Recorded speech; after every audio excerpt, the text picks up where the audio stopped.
Hello, ladies and gentlemen, and welcome to the 544th episode of the GeekVerse podcast. I am the Clown Prince of Podcast, Trask now, and I'm joined by... I'm friendly neighborhood caster, Kirklin Patzer. I'm Adam Harcaster, Dilmas. The canceled Taylor Field. Oh, fair enough. I'm like, what happened? What happened today that I missed? Why is it over? Am I going to get a bunch of messages from people? Hey, you shouldn't have Taylor on your show.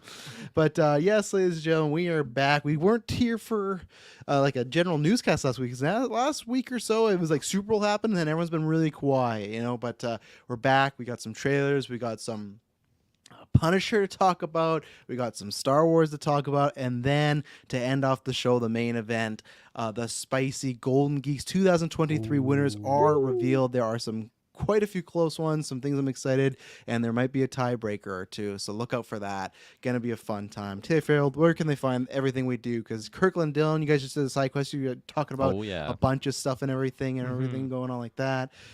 We got a Scream review this week. We got a 65 review.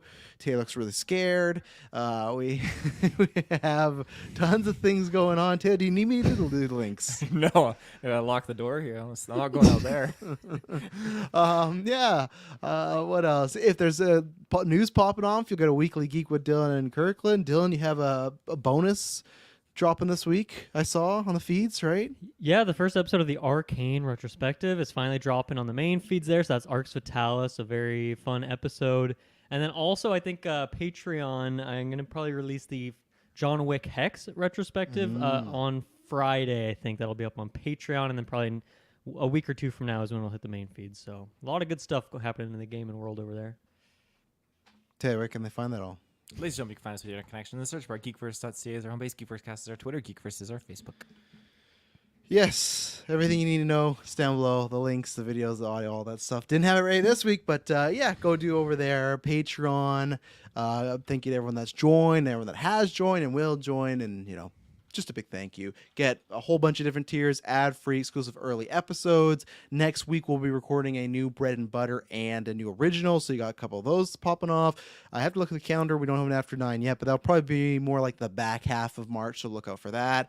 You get a bunch of retros there, and then next weekend, we're recording our next X-Men retro, so that's Season 3, Part 1, which is going to be juicy, and then 2 Evil Dead 2, I should have phrased it a different way, and the Army of Darkness. It's going to be a good time. And then, yeah, you'll get it's only a couple days early, but you'll be getting our, we're doing a Parasite retrospective. We'll be recording that tonight for the fourth wall breaking. But for you patrons, you'll be getting that right away. So a big thank you to everyone that supports us there. And a big thank you to our Patreon producers, Aaron Brain, April Darkness, Joshua Wright, and I have to update it at some point. Maybe someone can do that live right now. With Jack Grant. A big thank you to Jack Grant for joining that Patreon producer. If you're listening, sir, we have messaged you. Let us know, you know, when you started listening to this, all this stuff, pick your brains, everything. So big thank you to Jack Grant jumping on there, producer tier. And yeah, I'm not sure what the next retro vote will be, but there'll be some coming up and everything like that. Soon we'll be doing a Mario retro because that's just around the corner. So lots of things happening, and we thank each and every one of you that listens, whether you support us there, the main feed, whatever. We appreciate you, and thank you very much. So yeah, we got some news. So we're gonna start with some news tonight. I'm gonna throw it to Mr. Musk first because you didn't like my news. You know, got a lot of news tonight. I'm excited to talk about. A lot going on, but yeah, we're gonna start with I'd say the biggest of the week so far because it was actually like it's confirmed. A big A tier scooper put it out. Mr. Bernthal himself posted a picture of himself on Instagram. And I think it's really because they're about to go shooting outside, so I think they weren't gonna be able to keep it a secret. So I think they're like, we better just say it. So smart. Yeah, it's smart. So John Bernthal is back as Frank Castle, a.k.a. the Punisher. He will be appearing in Daredevil Born Again. Obviously, I imagine there'll be more down the line. But that is the first confirmed appearance. And then on the piggyback of that, I can throw to you, Dylan, that as of right now, it doesn't look like Karen or Foggy are coming back. It is not known if they are not in this season or if it is a recast. It's just known that those two actors aren't coming back. The status of the characters is up in the air. But start with the big news. What do you think about? We're getting Punisher in the MCU, which obviously that's always a controversial topic. Very heavy, more mature character, but he's coming back, and he's coming into the MCU, but then he's coming with Bernthal on his back. Yeah. No, I feel very lucky. For many years, I had totally given up hope on getting any of the Netflix characters, or Netflix actors, I should say, crossing over into the MCU. And now we've got, I guess, 2 of them. This will be the third one, if my math is correct there. So I'm so excited about it because I've watched all those episodes and all those seasons of Daredevil and The Punisher. Really enjoyed those times. Go back, check out all the reviews on all that stuff. But yeah, he's just an amazing actor, and then as that character too. I mean, we kind of memed on this for a while, but just like all those guttural screams he would do all the time, Travis. But then I don't know, like obviously in his shows when he got more layers given to him and all that. So once again, I'm very curious how they roll him into the MCU, and then obviously my big question is like, okay, well, I guess we don't know if this show is going to be rated R yet or anything like that, right? In terms of the maturity level of it. There's not been like announced yet. low tier. There's been like low tier like rumors saying they might tinker at that, but as of right now, on record, Feige said that Deadpool's the only R-rated thing planned as of right now. So yeah, I find it hard to believe that we will get.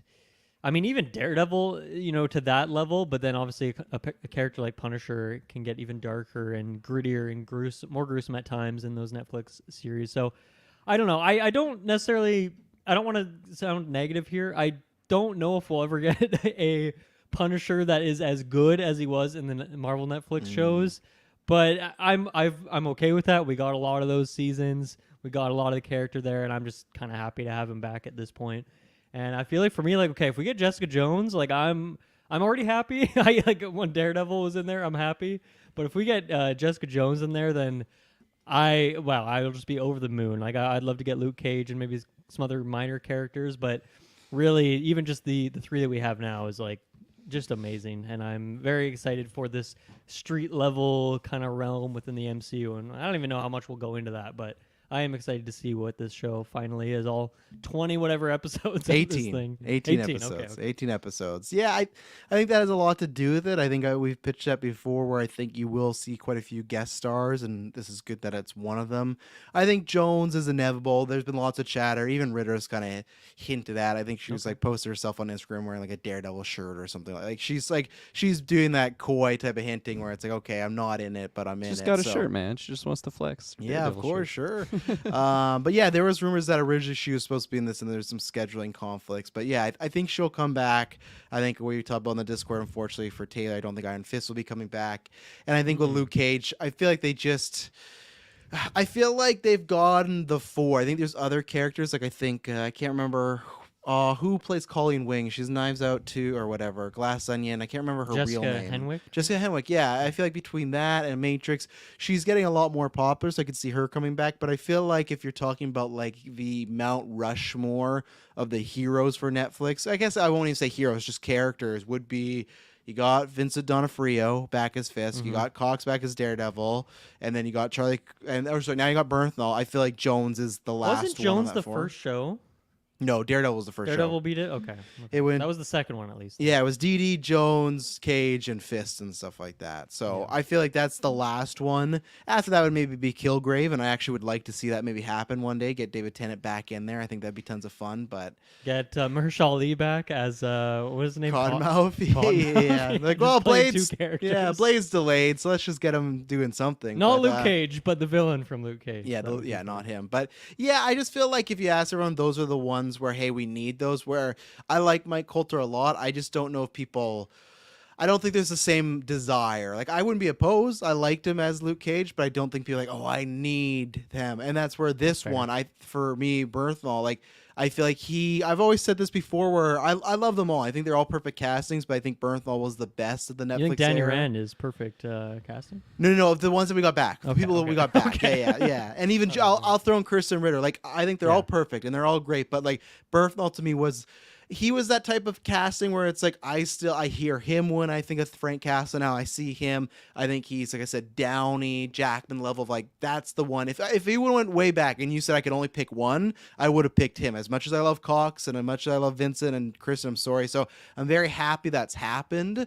I'm very interested to see how they do it because he is a mature character now. You know, me and Dylan have reviewed the Spider-Man animated series, and like, he pops up in there. He's after Spider-Man and stuff like that. So before people get too mad, it's like he does appear in like family-friendly things, and they can't tone him down. We saw it in our retro. He's an X-Men, yeah. Like I think you need to join Patreon. I think you need to just level your expectations. I think Charlie Cox has been saying that a lot about the show of like, hey, we can show different sides of Daredevil. And I think they could even make this the darkest Disney Plus MCU thing possible, but I still think there's going to be a limit to it. And same thing with Bernthal. Like, for me, it's more just what they're going to do with the character. Like, I think the way in the comics right now, he doesn't rock the Punisher skull. I don't think you're going to get that either. He has a different, he has some sort of like, I don't know. It's Wings hell or is something? this? Yeah, It's you're Captain making no, it it up is or like something. it's a head. Someone pull up new Punisher logo. It's like a symbol of like he's taken over the hand. He cleaned through the hand, and he's like the head of that organization. He's like turned them for good. Oh wow. But they have like a different logo, and he like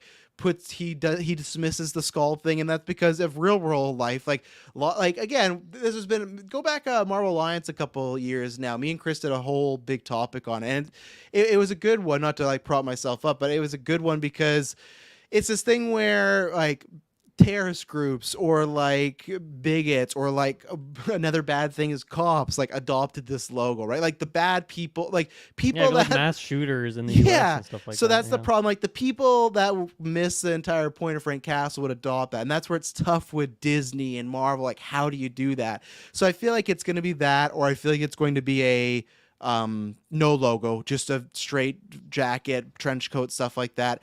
And I think the same way as like in the Spider-Man animated series when he's going up against Morbius or the Human Spider, I think you're going to get a lot more of that. We're sure he's like street level, but he's a bigger street. Like he's protecting the streets now from monsters, you know, and I feel like he's going to slide right into Midnight Suns. I feel like that's another way you'll place him. So it's just kind of like, oh, well, you know, he's a street level guy, but he's so good. We've like adopted him to come over here. And I think it's just the casting of John Bernthal. And I know people have said, because Bernthal once said like, oh, I'm never, after the show got canceled, they asked him, oh, are you going to do it in the MCU? He's like, oh, I would never do it unless I thought it fit the character of Frank Castle. I don't give a fuck what he says. He's an actor. If they made him a good enough pitch and a good enough check, he's going to play it. So if people at one point see him like making jokes and he pops up in a Thor movie with Taika Waititi, you're like, he said that, blah, blah, blah. It's like people change their mind, all these things. So it's going to be interesting. I'm excited to see how much he's in it. I just think this is going to be a real test for Disney of what they do with a character whose prime objective is to literally murder criminals. And yeah, Captain America, like all these heroes kill people, but Frank Castle does it in like a very specific, brutal way. But I think they will adapt and find something. But I don't think, as usual, everyone will be happy with it. You know, they will not. I think there's gonna be many people if they jump the shark, blah blah. But like Dylan said, you got 2 seasons of the Punisher show. You know, I've said the same thing about Daredevil. You have 3 seasons of that. You have. And those were like 12 episodes, weren't they, Dylan? I think were they 12 or 10? Yeah, I think I can't 12. remember. I think almost- everything was 12 except for Defenders. That one Yeah. where they're like, And the last budget- season, Iron the Fist, budget's remember? an issue. Let's do it. Yeah, you're right. Yeah, you're because right they're on like, that. I don't know if people want too much of that, but yeah, you have over 30 hours pretty much of that Daredevil. So again, it's just like it's a new adaptation. If you like it, you don't. If you do, then you're lucky and stuff like that. So I'm not sure where you guys are. So Kirklin, I know you haven't talked to, like, you guys still got to do your Daredevil retro, which Punisher's on there. That's how he got introduced in the Netflix world, as he was an antagonist for Daredevil. But how do you think more of like what do they do with this character now? It's confirmed, like it's all confirmed. Bernthal's coming in and stuff like that. What do they do with him more? Not really. Like the guy can't be at Disney World. You know, like when they do those every time like Moon Knight came out and there's like Avengers Campus, they have like the actor going. Like I don't know if you're gonna get like Anna Frank Castles here at Disney. I World. think the you Disney could though. cruise I with think the you kids. totally He could. could be I the think you Disney. could. Get over here. Like you're already talking about how like he's not going to be just brutally murdering like regular think, yeah. Joe criminals. Like yeah, I would expect Punisher to be popping off on some I don't know aliens or interdimensional beings like we've already seen pop into the MCU. And like in regards to like his outfit and like with the logo or anything, I feel like it's like. To me, it almost would look weird if he just popped in with like a big Punisher logo or like a new version of the Punisher logo, like on him, just on his chest. I feel like that's, I don't know. Like we do get very comic booky costumes, but for his it's supposed to be, introduction, like, I to be very much just feared, picture right? him wearing like regular clothes or like regular popping off clothes, whatever that would be, whether it's like some cargo pants or I don't know what he would normally wear or what Well, he. in Netflix, if I remember correctly, he would pretty much just have like armor and he would almost like just Yes. spray paint the logo on, right? Like Yes. it was pretty Mm. gritty and like, he didn't go to some tailor to make this, not Taylor Yeah. Field, but like a suit tailor to make this, beautiful And half thing. the time it didn't even have the logo too. There was so much time where he just like threw it Right. off because Yeah, he wasn't so- Punisher anymore. So like for me, yeah, like I definitely remember the logo being like the Punisher symbol or whatnot, but I feel like now I don't need a logo to identify this character, and I feel like it's not something that is like hard to palate. It's like, oh, he's not the same character because that white skull isn't on him or something like that. Just the fact that we're getting John Bernthal back, I think, is fantastic. I've dabbled a little bit into Daredevil. I really just like took a little sample size of all these Netflix Marvel shows because I started Daredevil, I started Punisher.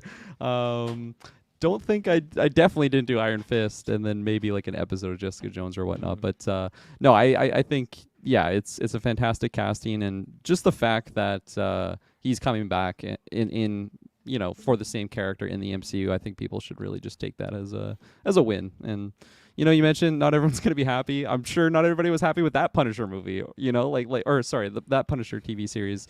Just you can't satisfy everyone. Yeah, I think most of them were though, because it's Radar, and you're seeing Frank Castle bash skulls, and he's It's not covered in comic blood. booky enough. He's too violent. No, yeah, like I'm sure there's a couple of those. there's maybe a few and stuff like that. And I guess that's the thing to me. It's just like, as I've said the same thing with Daredevil, and people might not like it, but it's like, okay, no matter what, let's say they're bringing in him in the MCU, and even if he's gonna be kid friendly, would you rather it be a random actor or Charlie Cox? Maybe some people would rather have a different actor. I'd always be like, I want more Cox. It's time to get a dick. So same thing with Frank Castle. It's like I wanted to be Bernthal and stuff. So yeah, Absolutely. Taylor. Yeah, I mean, it's an absolute win. Like, I haven't seen an iteration of Punisher since Punisher Warzone. I can't remember that chap's name. We got Jigsaw in there and all that. Like, that's just my go-to Ray Punisher. Stevenson. That's it. That is my only association I have with Punisher, because I've not seen any of John Bernthal's Punisher in the Daredevil series or anything like that with the Netflix shows. So I don't know what to expect from that. But sorry, not Dylan. I mean, if you want to join us, Dylan, sure. But Kirklin, when we do our retro birthday, Not I've you, done Dylan. it No, already. fuck you. I've done it Uninvited, yeah. once. I did those weekends cramming a season in 2 days. but when we do that retro, Kirklin, I'm super yeah. jazzed to kind of see his introduction and just kind of replace what I know of Punisher. Well, they start Punisher could shooting be a today, DLC. so get It on could be a DLC retro. For really loving the Daredevil, maybe we'll tack it on. Yeah. The other only iteration of Punisher that I have is, again, the comic version where he has like Baby Thanos he's trying to kill. He's like the spirit of vengeance, or he Yes. protects Baby Thanos or whatever. So He becomes Cosmic Ghost Rider, which I don't I want Cosmic Ghost Rider. I'm not that interested in them making John Bernthal like the Ghost Rider. Like that to It's me just is such a- CGI'd permanently. That's what It's it like would be. Yeah. That's what it would. Like, he sometimes turns back to Frank. It's like a Hulk situation, but I would not want that. I think Cosmic Ghost Rider is very cool, and I think what I would like is in a team up movie for him to unlock that power and use it for a little bit, and that kind of be as like a good tribute. Like the same way with Moon Knight, we got like Mr. Knight, but it was done very differently. This time I'm actually for the change up, because I don't want them to cake him up in a bunch of CGI dots and everything like that. I don't need to see some set photo of John Bernthal covered in a gray suit and we don't see him anymore. We just hear his voice, and hey, maybe that's why he agreed though, right? Maybe it's super easy work and stuff. So, I was gonna ask you, Dylan, do you care at all? Or are you bummed at all about the Karen and Foggy news about like their status is up in the air because the actors have apparently it's a bunch of hearsay of what happened, if there was meetings, whatnot, but like it's just known that they're not in it. So would you be fine if they recasted that? Yeah, I mean, I'm totally okay if they leave those characters behind and go on to some new stuff. I love the casting for both of them. Karen Page in particular, I thought she's fantastic, and I've always liked her arcs. I think Foggy was a bit more. It was a bit more Foggy. Sometimes we weren't as into those storylines for him. I would be down to see them come back, but yeah, at the same time, I guess the big question is still like, what exactly, how much of the Marvel Netflix stuff is canon for what this character is, and how important is it to the character then, if it is the same guy, to have those relationships who are like his best friends. And I can't remember exactly what happens at the end of season 3 in terms of where they're at in their friendship level and stuff. They're back together. They're all friendly. Yeah. Okay. Yeah, because it always ebbs and flows, but that's a good ending there. So. Yeah, I don't know. I guess it could be a bit weird if it is very much a continuity thing, but I don't think they're going to be doing much of that. So I think it might be harder for them to shoehorn those characters in there. Like, are we doing all the introductions again?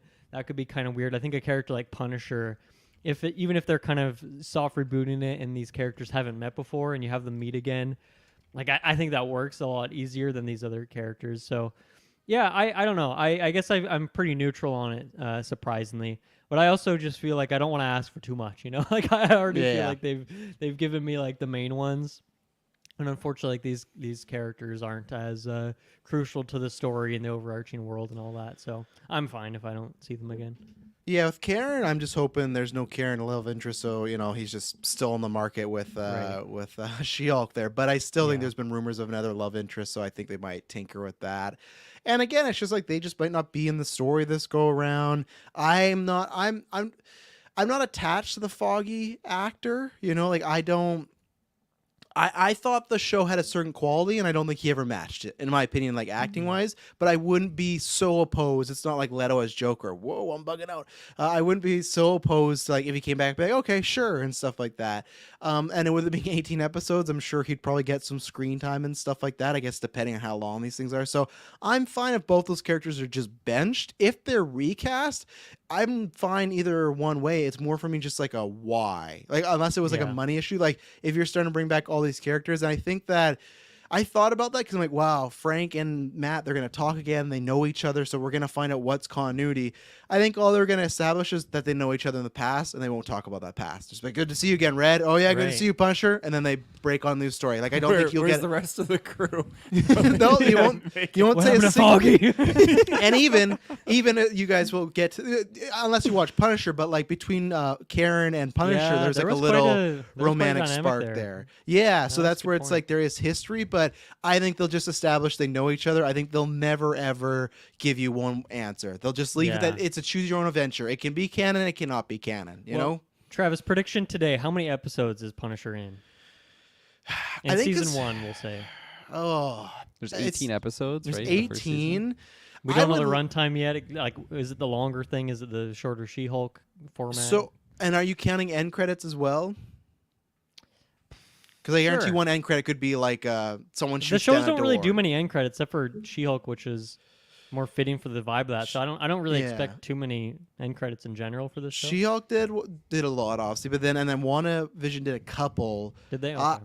I could again, my hope for this show is like it. I hope it's like Andor. I hope it is Andor. How it worked is it worked in 3 episode arcs, and that worked great. I'd love it if you get first 3 episodes, that arc ends, and then the end credit is Frank Castle, like the animated shows kind of structure. Yeah. I'm gonna say 4. That's good because 4 could be like one little appearance, something like that, and I would like that. And another thing you guys again, I'm not trying to spoil anything, but like in the Netflix show, they set up this big confrontation between Daredevil and Punisher and Fisk, and we never really got to see that. It was like, next time we see each other, like it's fucking on.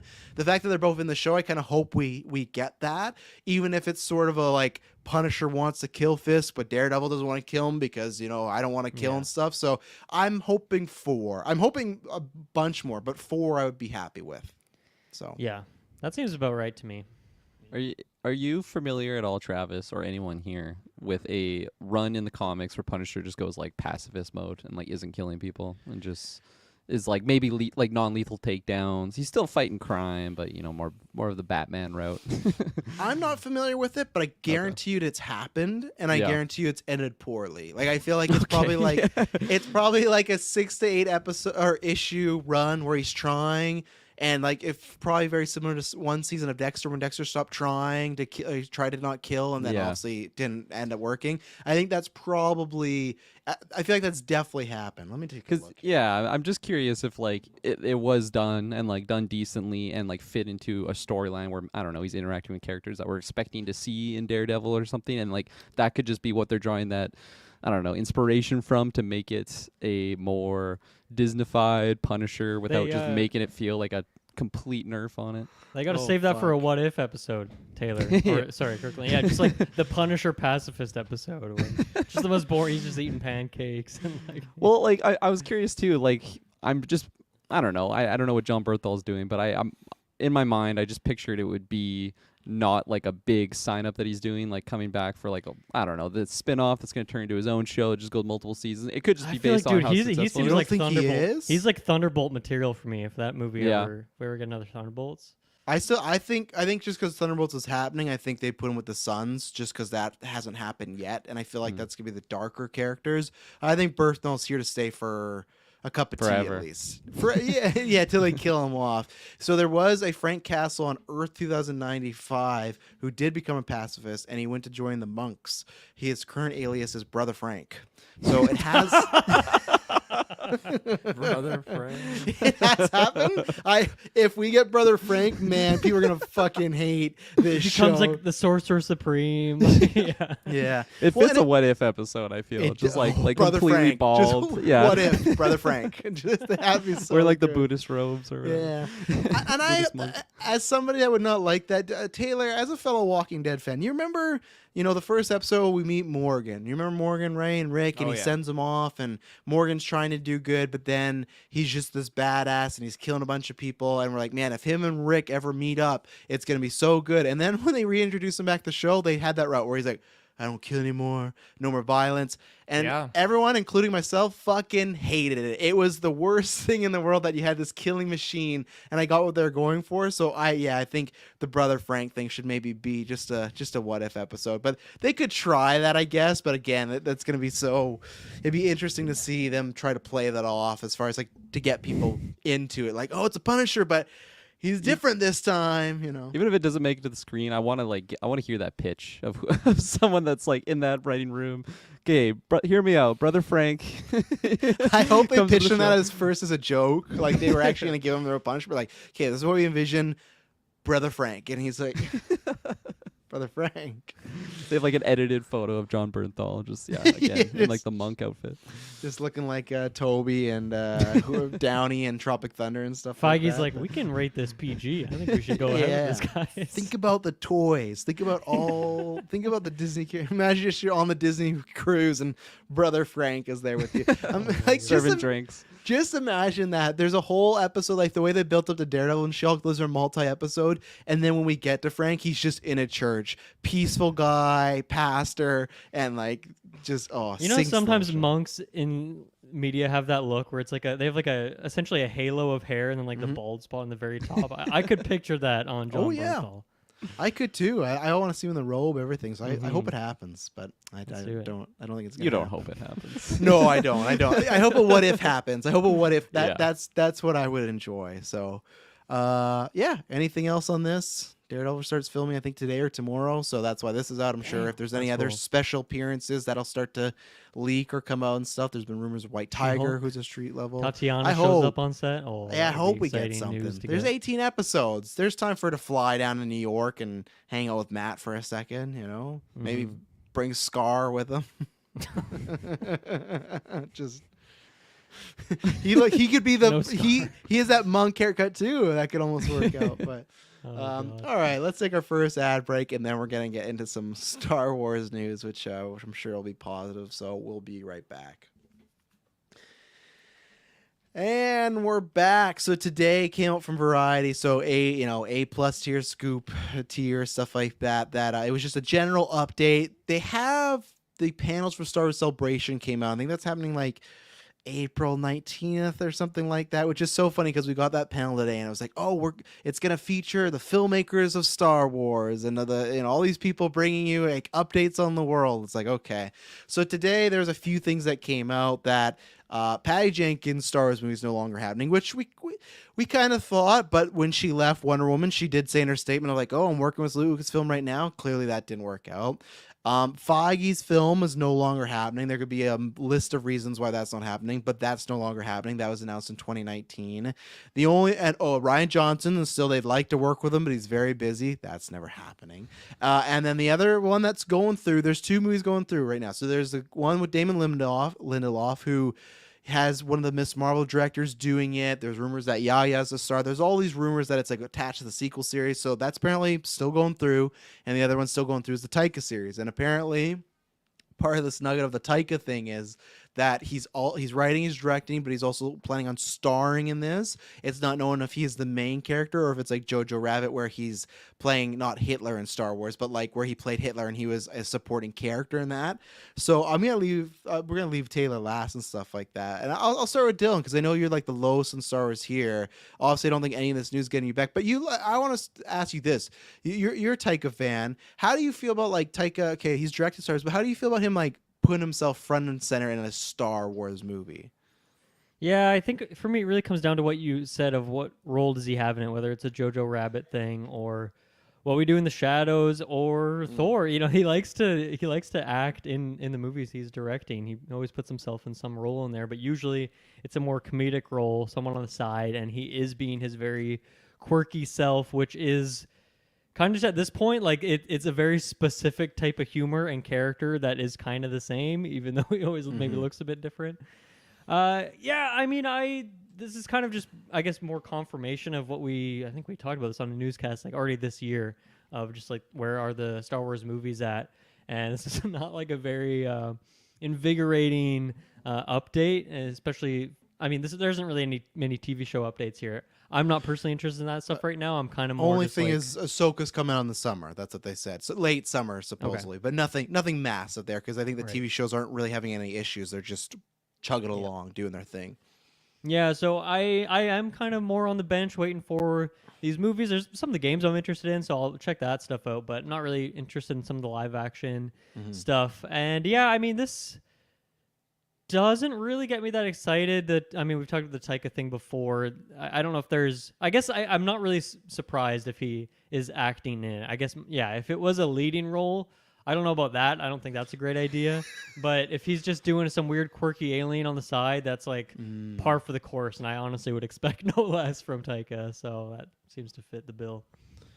Kirklin Patzer, how you feeling about all this stuff? Taika movies ago, he's starring. We lost 2 Star Wars movies. And to put this in perspective, so I'm going to tweet this out. So 2019, there has been 7 Star Wars films that were announced to be in development that have all now died. So this What a was sad stat that is. Eh? This was so in the last 4 years, there's been 7 films announced that have just died, just gone nowhere. Yeah, I think the big bummer one for me is the Feige project. I feel just looking back on it too, I'm sad that I don't know. I was so like excited when that was first announced, and I'm like, I can't wait to see this. And in that point in time, it's like I'm gonna see this. Like this is gonna be a thing that actually comes out, and I can see Feige's edition of Star Wars. And yeah, where we are now, I'm just how naive and young I was, in that era, because that was probably like freaking 8 or 9 years ago now when that happened. A little bit of 2019, hyperbole, no, but yeah, still, yeah. It Only feels like 4. it though. It feels Yeah. like forever, just for the amount of times that we've talked Kirkland's a about it man and now. speculated. Yeah, I'm a man now. Since that time, has Patty done a project since she's just been like getting Nope.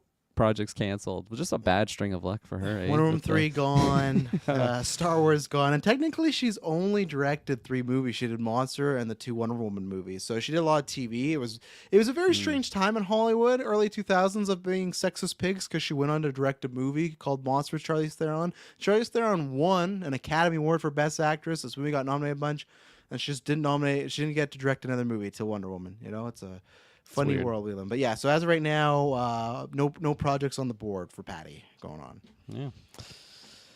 Bad times. Yep. The El Royale. So yeah, and then for the Taika thing, I'm hopeful. I'm cautiously optimistic. I feel like I really like Taika's projects, and his inclusion of like acting in movies that he's either directed or just been a part of. I mean, even Mando recently with a certain robot. Fuck, don't remind me.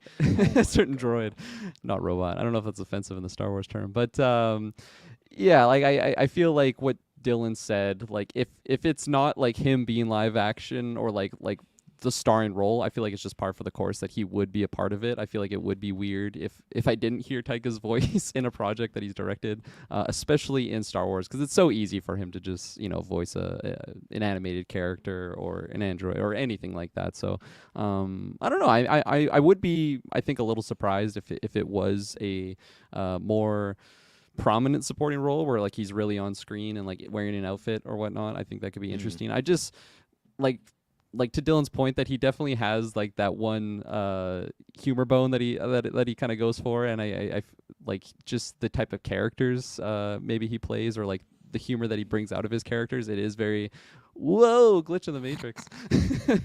Yeah, it is like very it is very similar, but it works for me. But I can definitely understand that, like, I don't know, if you're just maybe not a big Taika fan and you just want to get some Star Wars content, I can see how it can go too far in the Taika direction. That could, I don't know, maybe hurt the project. But I'm still looking forward to it, because I am in that camp that I do like his stuff, and I do like his humor, and I do like Star Wars enough to check this one out.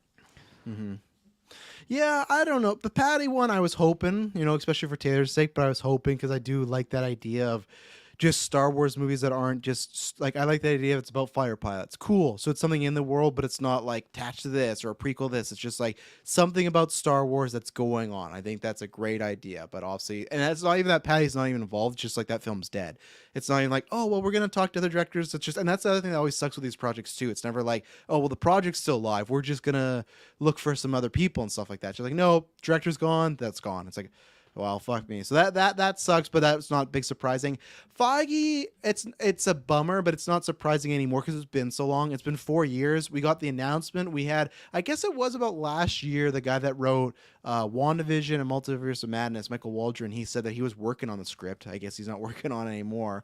And it doesn't surprise me because there had been rumblings again lately that Feige might be tapped for like a bigger job. So I feel like if you're enjoying phase 4 or 5, get ready. If you're not, then good for you. But like, what's bigger than what he already has? Just president of the world. All the films, not just Disney. So it'd be like, yeah. So then that's the rumor where he might be getting groomed up to like the third in command for like the film division stuff. Because there's like Papa Iger, and then there's like, it's not someone replaced Alan Horn, but like there would be like somewhere in the like a part, like he'd just be film for everything, right?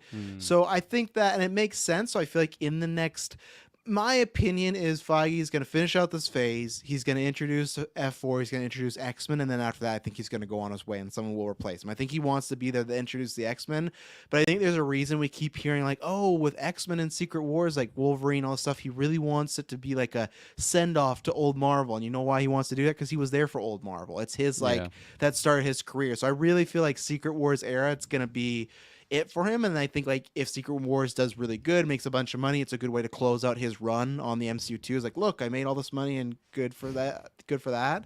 So I just don't think there's time, especially if they're slowing down production now with Marvel because they're too busy. Was he really going to go do a Star Wars movie? Probably not. I think there was a time where he thought that, and maybe it kind of sucks. Maybe without Disney Plus, it would have happened, because I feel like they're like, hey, we need a bunch of shows from you. We need 4 Disney Plus Marvel shows every year. Go. And now they're slowing back, but at the time, I don't think it was possible. So, and the Taika thing is the most. It's weird because like I like Taika a lot. I like all his films. I was talking about with some people today. Every time I go on Vodka Stream, I love bringing up Thor: Love and Thunder because everyone fucking hates it there, and I love to just piss people off and have some fun and stuff like that. And for me, even though I said in that review where I like Korg, but even for me, Korg was getting to be a bit much. I thought Korg was in it too much. And I've said this before where there's been so much Star Wars lately that's kind of disappointed me. The magic is kind of gone, but there's certain things I don't want in a Star Wars movie, and recognizable names or actors aren't really one. I like people that are like the chameleon role, and I just feel if Taika is not an alien or not a robot, even then it's like he's already been a robot in Star Wars. Again, like Kirklin said, he's kind of back for Mando right now. So I feel like they're going to go the route of him being a live action character. And I just don't know if I need his humor in Star Wars. And it's not that sacred. They'll do it and I'll move on. I still got my original movies. It's fine. I just don't, I think it starts to feel not like the Star Wars universe anymore. I think kind of like the problems we had with Boba when Danny Trejo popped up, and then you had that fucking guy who was shooting and he was doing the spins and everything. Like there's stuff in Boba where it's like, you know what? This just doesn't feel like Star Wars anymore. And that's where, for me, I worry with Taika starring. I think Ryan directing, that's already like a balance that he has to like walk that tightrope. But with him starring, I don't know. It could be something just not for a 2-hour plus movie that is going to work out. So, and again, out of all these projects, if I would pick which one would I've kept, his would have been third, you know, because I like Taika. I want him to go do his other stuff. You know, I want him to go do some more original stuff. I'm excited for next goal, but like I would have rather take the Feige one. I would have rather take the Patty one. So, yeah, it's kind of disappointing, but it's not like a surprising thing. And that's why I showed it to Kirklin and Taylor. I'm like, okay, there's a certain date that the Star Wars Celebration's coming, so we're going to do a podcast. But it just sucks if like they're going to announce some film stuff, but like the whole time we cover it, we're going to cover it. We're going to talk about, but we just know like this stuff we might not even see, you know, like until it's in production. I can't believe it. So it's like usually what would be a hype day of like, oh, Star Wars Celebration, the filmmaker panel would be like, oh, fuck, this is going to be great. But it's like, I have way more faith in like DCU James Gunn that just started now, opposed to Lucasfilm, which has been running for 2015 under Kathleen Kennedy, right? Like I have more faith in James Gunn than I do in Kathleen Kennedy, which should not be the case, as she's been running around, and maybe not just Kennedy, the whole regime. But speaking of Kennedy and the whole regime, Taylor, you could take over now. I was just trying to collect my thoughts and stuff and some notes here. Notes? Oh God, he's prepared. His speechwriters wrote something for him. Yeah. So, like, I'll segue into Kennedy. So, give me like the first question, I guess, like being with Taika. Yeah, how do you feel about Taika like starring in his movie then? It'd be interesting to know what he was gonna tackle, because I just remember what he was talking about. Like, it's gonna be a very different kind of, not what people are expecting Star Wars kind of movie. Which, I mean, that's fine. Like, I Star Wars can really be anything you want it to be. It's like it's a galaxy with aliens and spaceships and hyperspace for crying out loud. So it'd be very interesting to see what he's thinking of. And the only thing we really have to go off of is his like logo that has attached to this project with like the vintage colors. But him starring in it, I mean, I don't know. I liked him as IG-11. I'd be down for more of that kind of innocent humor, if that's what he's going for. But I just hope he doesn't totally botch it in a sense where it's just overly comedic. I don't need Star Wars to be overly comedic. I think that Star Wars can have those underlying tones of comedy and humor thrown in there, like in the original trilogy, just with, for example, like C-3PO saying something and Han just giving him like a reaction or reacting to it or something like that. Like there's certain moments like that are good, but if it's trying to go that Marvelized humor way, then it kind of like concerns me a little bit. I don't want it to be necessarily like a Ragnarok or Love and Thunder or anything like that. So I think that's what it's gonna be. I think he's gonna be Mark Skywalker, and he's gonna he's gonna find his lightsaber in the sand or something. Yeah. Oh, look at this! I'm like, oh, what is it? Oh, yeah, I just don't want that. Where what is this? Do you press the button? Like, oh man, like there's a special place for that, and that's like maybe he's better off doing like a Spaceballs sequel or something like that. Some I Blue agree Harvest. with you. yeah, adjacent thing. So, but we'll see. I'll remain open to the notion and tune in when that Open to the notion. the notion whenever that. Okay, what do you think drops. about Patty and Feige? Out, done. The You're Patty out, thing Norman. The Patty thing is super unfortunate. I would have really liked to have gotten that film based on the pilots. Like, fuck, space battles. Oh shit, this would have been the bee's knees. Like, god damn. Shit. So that's a missed opportunity. That's at least $1 billion movie. But I mean, I'll talk about Kathleen later. Kennedy's just like, I don't want your $1 billion. So there's that. But that's exactly what she said. She slammed the door on Patty in the email. That's what she said. I don't want your billion. Yeah. And then Patty sent her a Wikipedia definition of the word $1 billion. Yeah. Remember that? She's like, oh, that's a lot of zeros. I hopefully someone will have the guts to pull that book off the shelf in 10 years from now. Like, you know what? Let's do that Rogue Squadron movie, and let's make it happen. They'll go get Patty, wherever she is. She'll be, who knows? She'll be on the beach of Mexico or something, trying to. You're setting your enjoy her expectations pretty high, Taylor. Remember, you signed that contract. I believe in them. Optimism. You believe now, in when them? it comes to Kevin Feige, I think it was Katie. Shouts out to Star Wars Ultimate Alliance. Just Star Wars Alliance. Alliance. We've had the number for 3 years. Learn the shows. I think she said like in a tweet, like, did anyone actually see it like this happening or something like that? It's like, Katie, if you're listening, I saw it happening. I really did. And so this is definitely a blow. The fact that it's not occurring now. I think that like you got talent right there. You've got this man. He's literally like he's a walking paycheck. Like, why not just sign it and just send him Now, on if you his look at the merry Ant-Man way? box office, That you know, is objectifying him, Taylor. Come on. your walking paycheck. He's a walking paycheck. With a hat on. Look at that fine looking paycheck over there. Yeah. Jump. All right. So I just think that's a shame because I think that he could have come up with something really unique and enticing, because when you look at Star Wars, like, we're trying to build this world and everything and just create more of an expansive universe. I think Feige's he's done a great job with that. We're going to phase 5, aren't we? Or is it phase 4? Which of the phases? 5, right?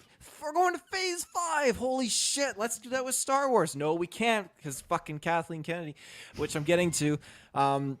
But yeah, I think it's a missed opportunity. Hopefully they bring him back. Hopefully they do something. You know, when they go and pull that Rogue Squadron book off the shelf, like, okay, and let's get Kevin Feige's book off the shelf. I think that book's been shredded. The Feige. That one. library's been burned like Yoda's Yeah. whatever the fuck that was. Because I think if he ever moves on and become like the star, like the just Disney film guy, he's not gonna like get off the bench to help with the Star Wars one. I guess. I mean, it would look hella good in his portfolio, though. I mean, he's got all this Marvel stuff, like, no, and there's one Star Wars thing in there too. Like, that's a good portfolio piece. Who's his portfolio for? Well, it could be anyone. It could be for Zaslav. It could be for anyone down the road. Who knows? Why Warner Brothers? Why is he jumping shit to Warner Brothers all of a sudden in your story? They just pulled the first name out of his head. Yeah. Fucking sorry, Gunn, you're out. Superman Legacy sucked.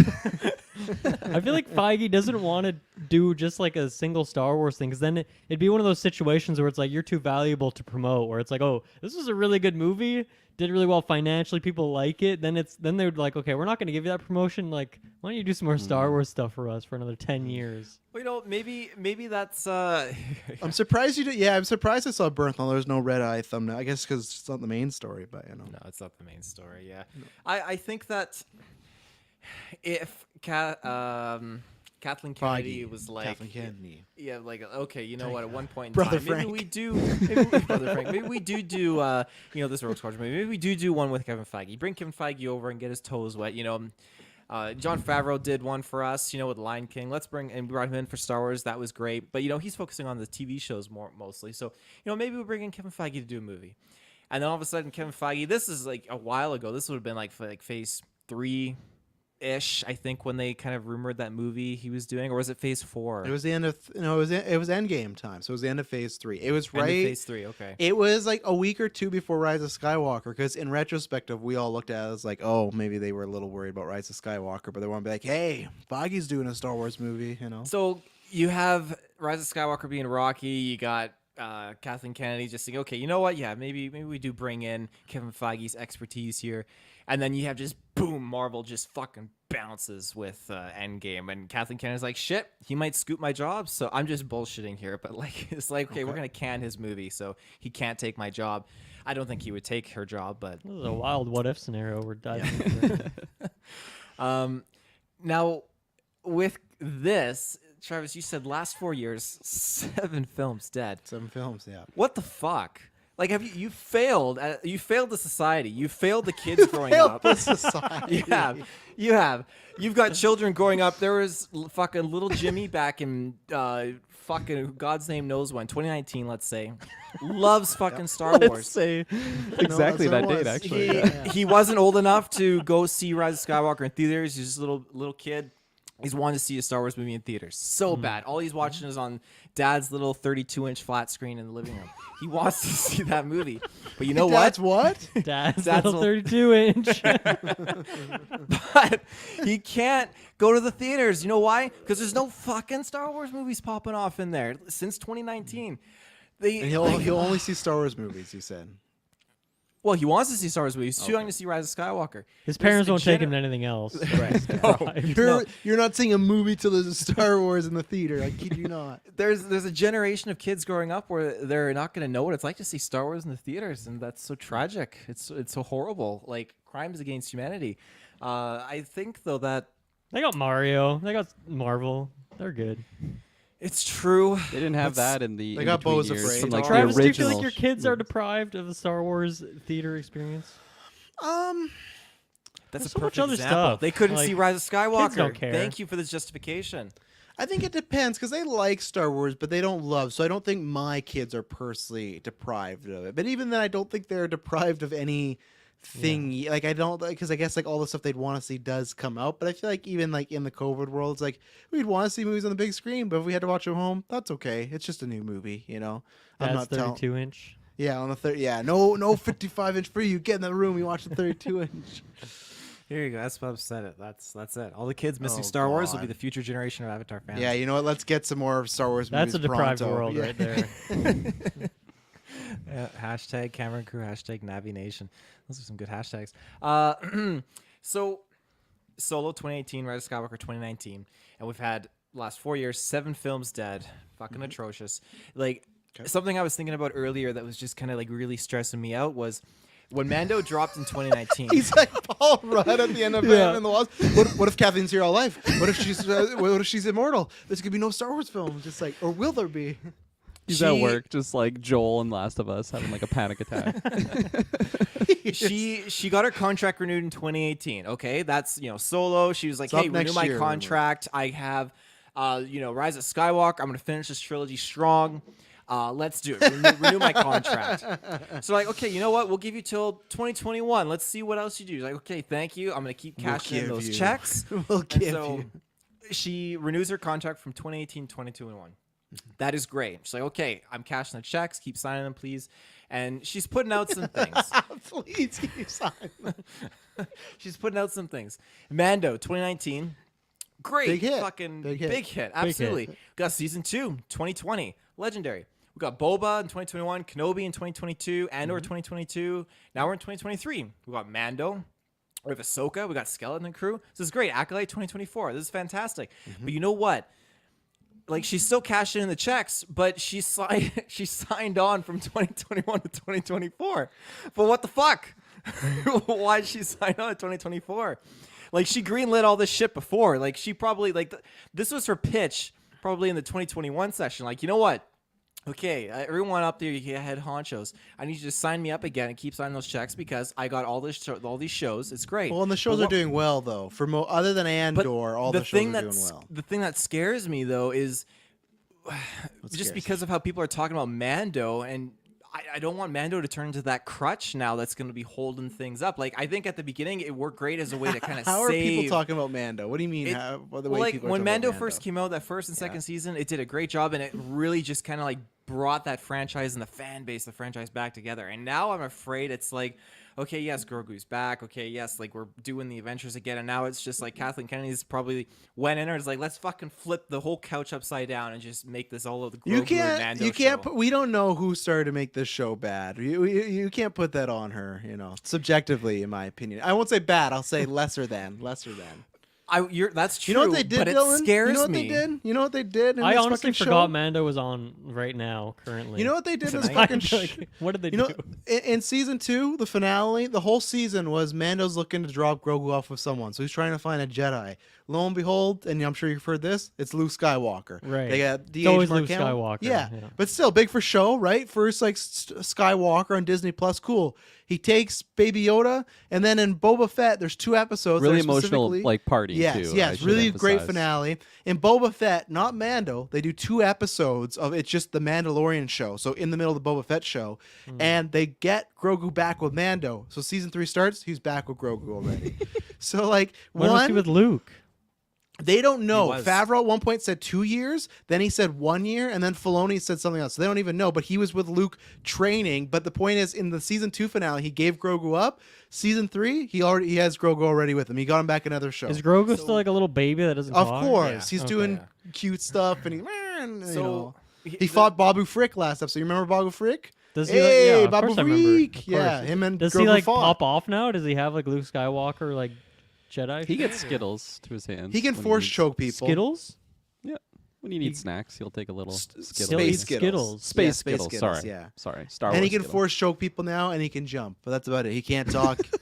He That's turned a down a range of Fucked up abilities. lightsaber. moveset. That's like, I imagine like in the skill tree in the game, like force chokes like way up on the skill tree, but somehow he cheated and like He got out held of on to his bounds. skill points and just used them for the higher The tier point was Mando 1 and 2, whether like you weren't the biggest fan, but like for fan wise, it was like going steady. But this Grogu thing's kind of divided people now. Of like I don't Yeah. like it. Just kind of feels like now it's a kind of a all shows are cash grabby. But it was like, well, we really need Grogu in this show. We can't because Yeah, the it's idea of pretty weird. Mando without him. So and now it's. I feel like even last week I was surprised because I'm always the Debbie Downer, but I think lots of people were pretty mixed on Mando. So it's not like the darling it was anymore. But who knows? Maybe tonight the episode will come out and just be the bee's knees. You know. So the reason I Finish your point. speculate that outside forces penetrated this regime is because when you have Filoni being just great at telling stories, he's very Well, cohesive. He's very he gives cohesive Toro because Cal can, okay? when he's directing stuff like that, sure, like filler episodes, whatnot. But overall, when he's trying to have a point Filler A to episodes. point B cohesive storyline, just like he pretty does it. Storyline. Yeah, But he's the one storyline. that did the Grogu thing. He's part of the writing crew on Mandalorian. Yes, but he's not the boss. Like he doesn't sign his own checks. Someone else is signing his checks. And Always about her signing name, these checks. her Are name you having rhymes with problems at Kathleen work, Kennedy. Taylor, with people signing your checks? What's going on here? Sign my checks. Sign my check. I got a baby on the way. But I think that this is just subject to No. again that outside forces because of the way he likes to tell stories and how he does things. Like it just. You also have the fact that in Boba Fett, when we had that one singular episode of The Mandalorian, that literally showed that, okay, the Mando can carry his own episode just patrolling out in the galaxy doing his own thing. He didn't need Grogu. That was the test right there, and they did it. This new season could totally be just Mando doing his things. But again, I think that it's that outside force, like, oh, okay, you know, like get Cara Dune out of there, get all these other things out of there, but get Grogu back in there. We're going to rehash all the scripts and stuff like that. Why bring Cara Dune into this? Why? That was a whole other can of worms. Well, I think who knows? Maybe like you know what? Since we're writing her out, let's just write something in and just change it all up. So, I think like Oh, so you're telling me if Cara Dune didn't tweet offensive things, Grogu would still be on the show, eh? yeah, there would be a perfect season 3. The butterfly effect, Travis. It all started with man. that. They're so worried about losing Gina Carano, who like people probably forgot was in the show. That I But- guarantee you, general audience didn't even ask. I guarantee when I show Emily episode 1, she's not gonna be like, "Where's Cara Dune, by the way? I'm really wondering where Cara Dune is." Nobody's asked where Cara Dune is. What's your point? And your point here. My point being, is he frozen? Yeah, there he Yeah. is. Just roll with it. We're good. His audio. My point being, I just think that the show was on a right trajectory. Fucking Christ. You did this, Travis, by changing the image. Yeah, you did this. You've done that yourself. Oh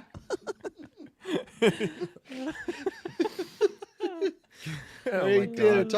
talk. Young Dexter's judging me. Oh shit. Are we also for it to break the fourth wall?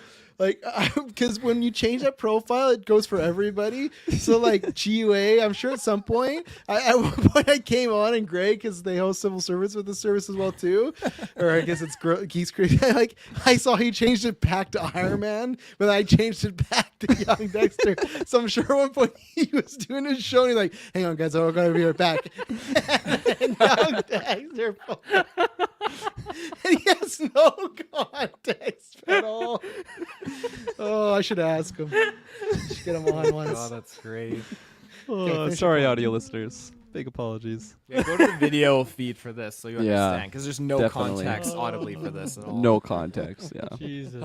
So The point is, my camera went down, and our default picture is of young Dexter, played by Michael C. Hall. So there you go. With a huge ass wig on. Yeah. So, I guess to kind of wrap my thoughts up here, it's just I wish that the story was not subject to obvious I got a block. just like claims for like more hits, like, oh, we know what has worked before, so let's just keep doing that and just pulling more of that in, because it's just bullshit. It's like get your jiggles out, your giggles. Jiggles out. Get your jiggles My out. jiggles are not out. Sir. You want your check?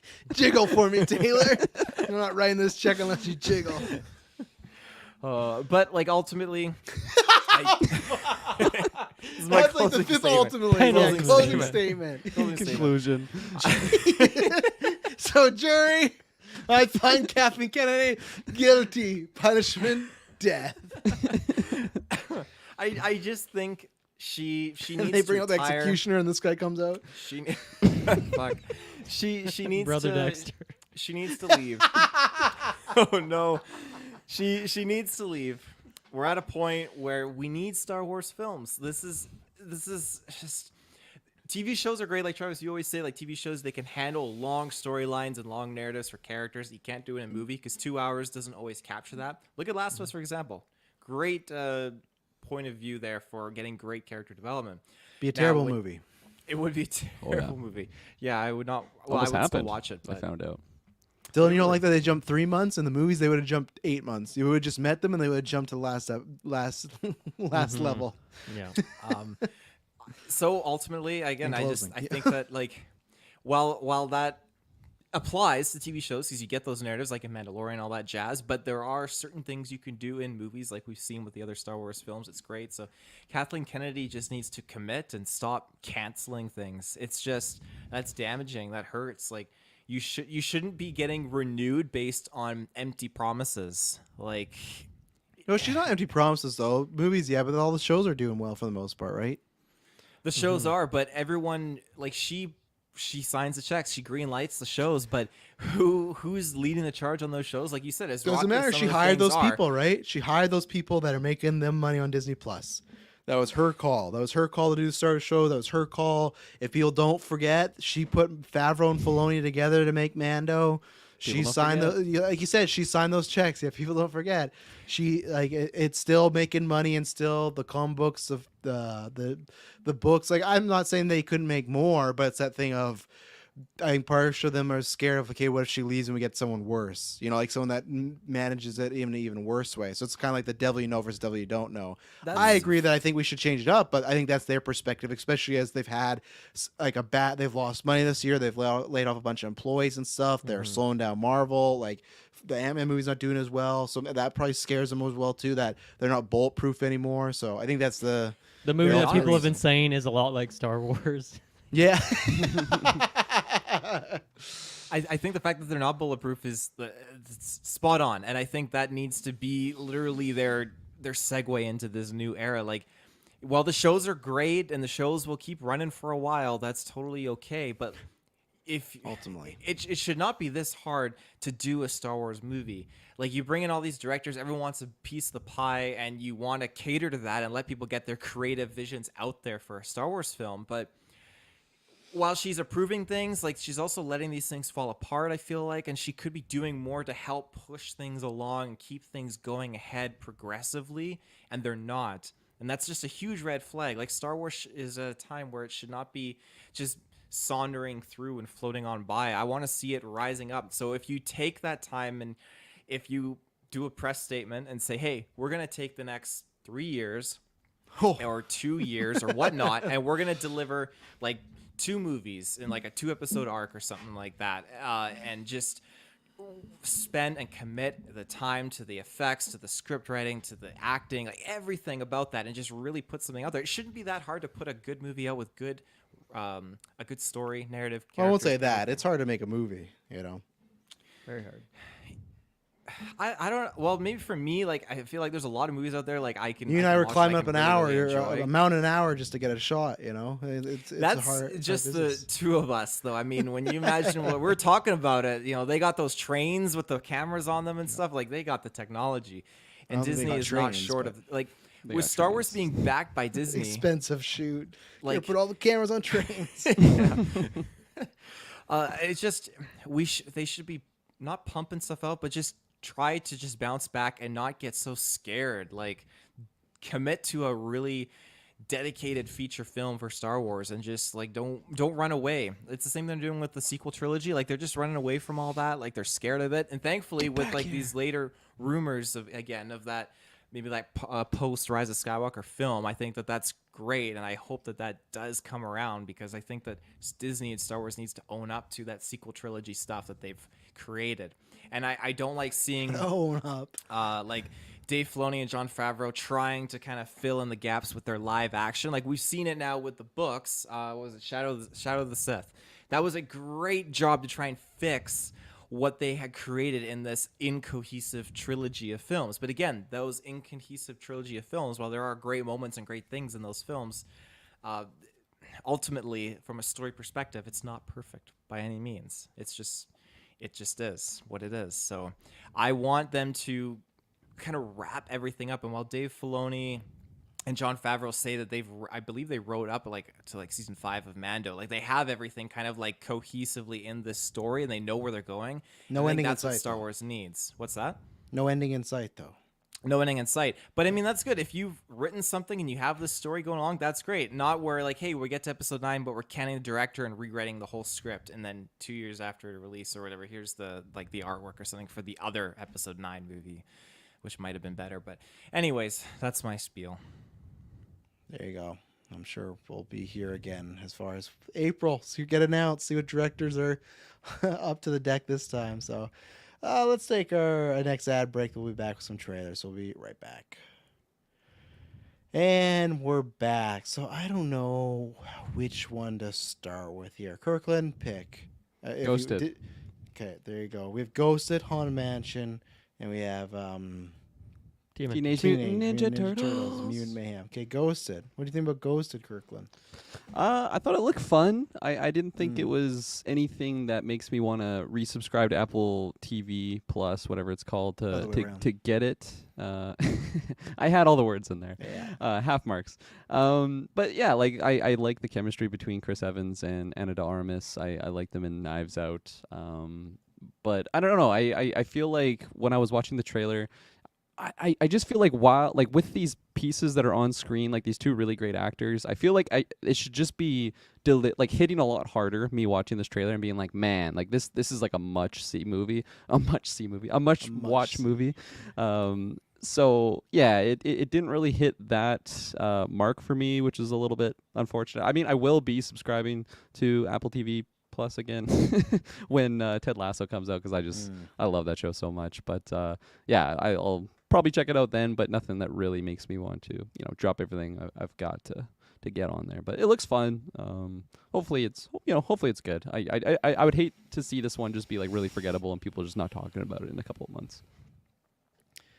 Yeah, I don't know. It sucks because like I just watched Die Hard on Amazon, because it's a movie where Kevin Hart's playing himself, and I just watched it because John Travolta's in it, and it's like him going to action school and John Travolta's being crazy and stuff, and I liked it enough because Travolta's in there. I like him being crazy, but I was like, oh, this just feels like 2000 straight to DVD, and that's what I got all from this one. Which is weird because Apple's been putting out some like great content the past couple of years and stuff, so it's strange to me that this felt, and even though it's not the same directors, this just smells like the Gray Man all over again, where you got well, I guess it's Evans and Ana de Armas again, but like I don't know, there was nothing here. I will watch it because I like these two and I hope to be surprised, but it just looked not much of the jokes were hidden for me. I was very concerned when they're setting up that he's ghosted and they show his text chain. He texted her about 15,000 times. I was like, man, and I get it, she's out of service, but Chris Evans' I paused and read all of the texts. Oh yeah.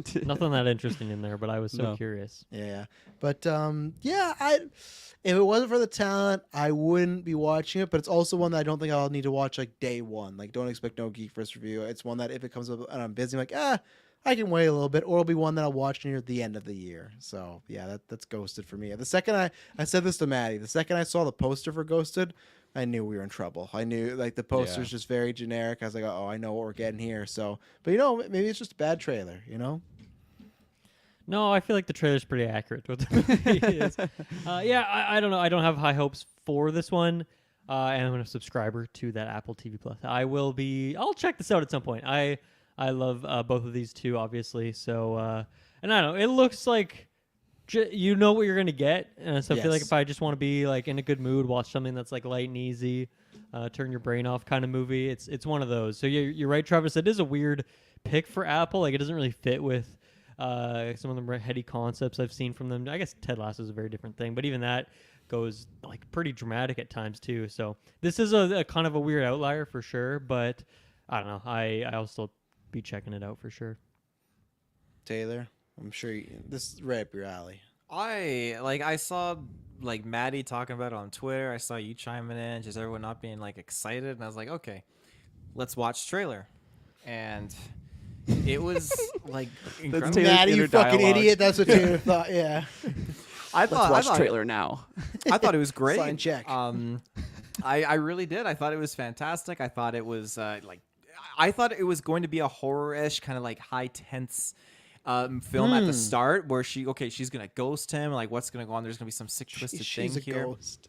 And I liked how the the music was kind of like it wasn't at that comedic point yet. The song I thought it was just leading into this sick twisted kind of storyline, and then it Now transitioning. it's sick and twisted. Not just What's ghost. that? It's sick. First it was scary, and now it's sick and twisted storyline. Like, what movie did you think you were getting here? American Mary or something. Yeah.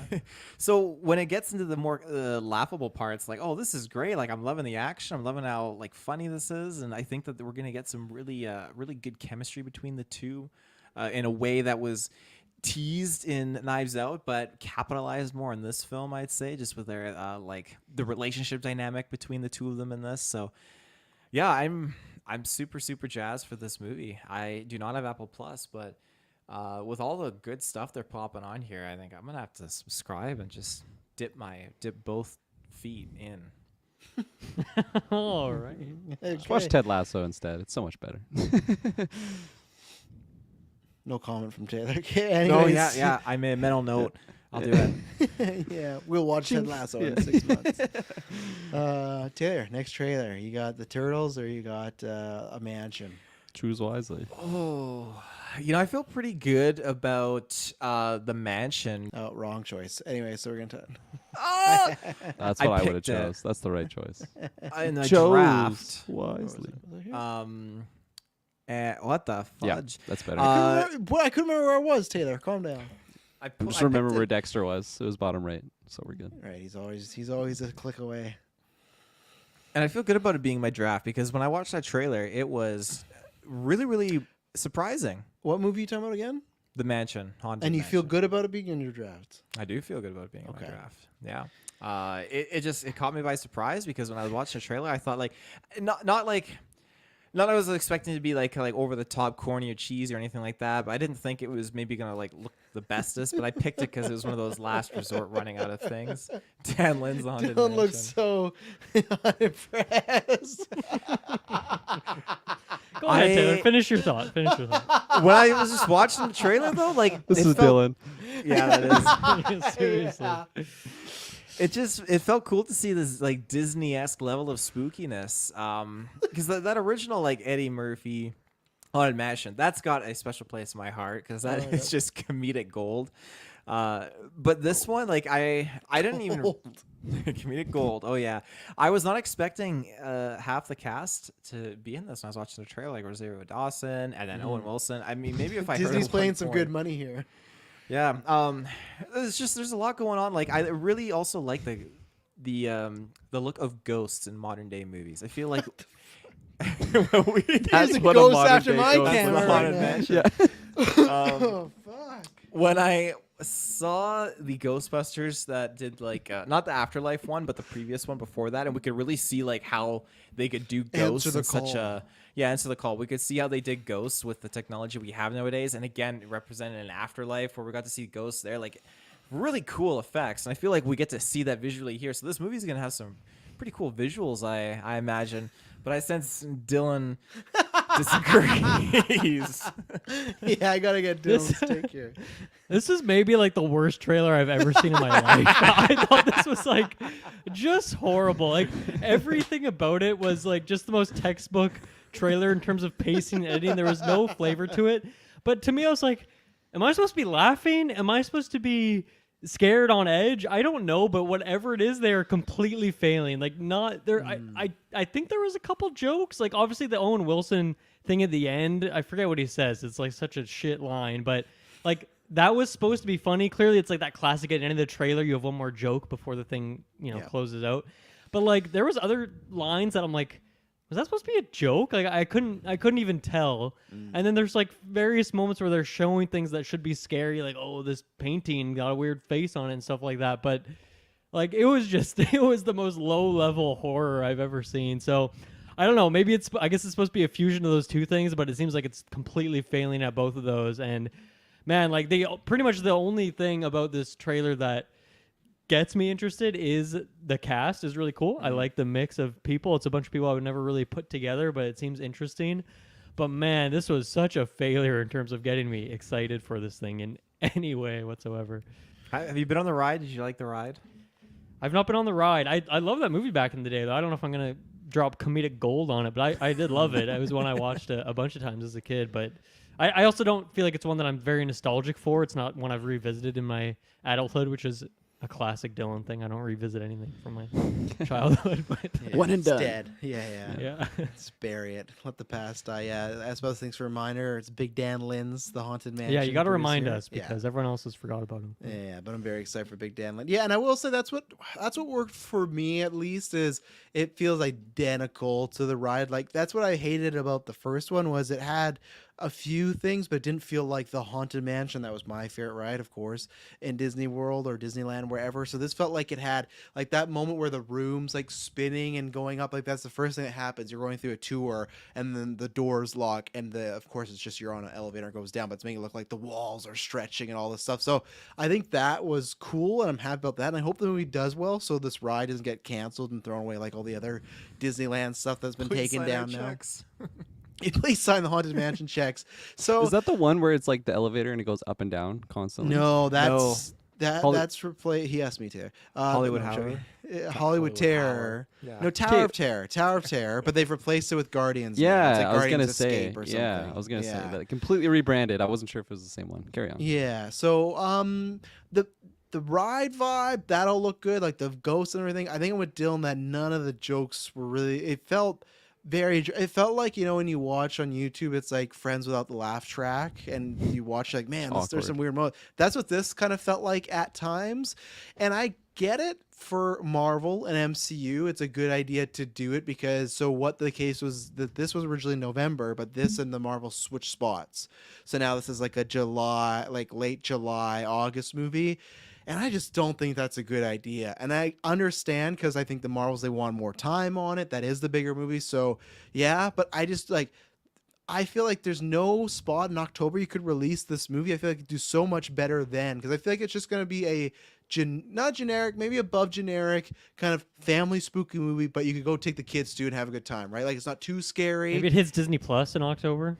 Yeah, you're probably right. That could happen. But are you getting more money from that? I don't know, right? Because I think most people are subscribed. So either way, I think I'll see it because my kids actually did like the first one. So I think we'll go see it. Depends how scary it is. But I thought this looked fine. The vibe of the ride they nailed. The actual movie, I don't know how it's going to be. But I hope to be surprised. So yeah.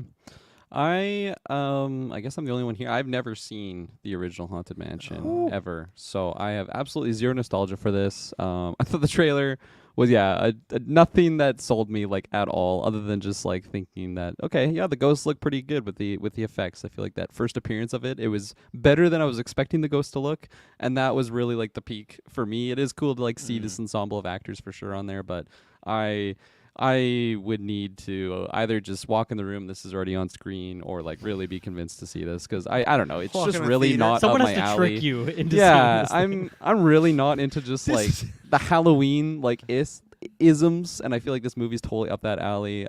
Shay's trying to get me there, slowly but surely. We're watching Halloween stuff around that time, but this is just a movie that I feel like I will very much pass. I'll have to ask her if she is like nostalgia for Haunted Mansion because.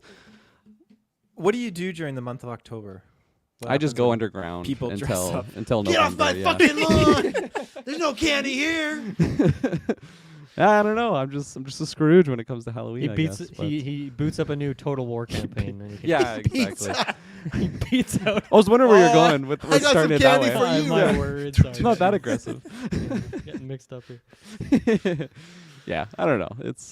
I'll pass on this one. Well, are you passing on the Turtles?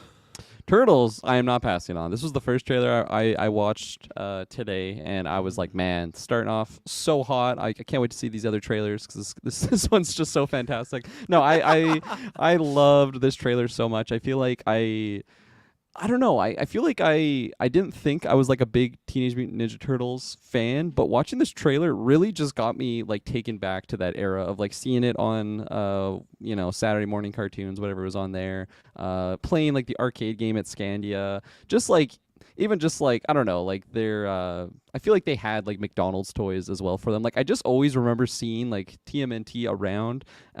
Even though I don't like consider myself to be a big fan, I watched this and it was just like holy shit. I am so jazzed right now. I love the animation choice that they had. I like just like the personalities that all the turtles had. It just looks like a really fun time. So I was really blown away by this trailer. I like even when we were talking about it on a previous newscast, like Seth Rogen's involvement with it too. It was just all these like cool moving pieces. It wasn't enough to like really get me hyped until I saw this, and it just completely just hit the throttle. And I am so jazzed to see this. This looks really really fun, and can't wait. Seth Rogen confirmed to be a cast member. You know, he's I can't remember which one he is. It's Bebop or Rocksteady, and John Cena. So that's to me great casting. It's like Cena and Rogen as like the bad guy, dumb goons. Like I think there'll be some fun moments there and stuff. So yeah, I loved Turtles as a kid. I still really like them. I feel bad of saying like I'm a big fan of Turtles because I don't consume everything they do, but it's just like Turtles are things I generally like the turtles, like the ninjas. I like turtles, I guess, enough. The regular reptiles. Talking about the and everything like chocolate, that, but or what? that too. Big chocolate turtles fan. Good. The Blizzard's good. So yeah, I'm with everybody where I like this kind of almost Spider-Verse-y type of animation style where it looks very comic booky but updated. Puss in Boots was kind of like that too, right? Like borderline. Yes. Yeah. So I'm liking that style. I like that. I know there's been this big debate of some people feel they feel too young.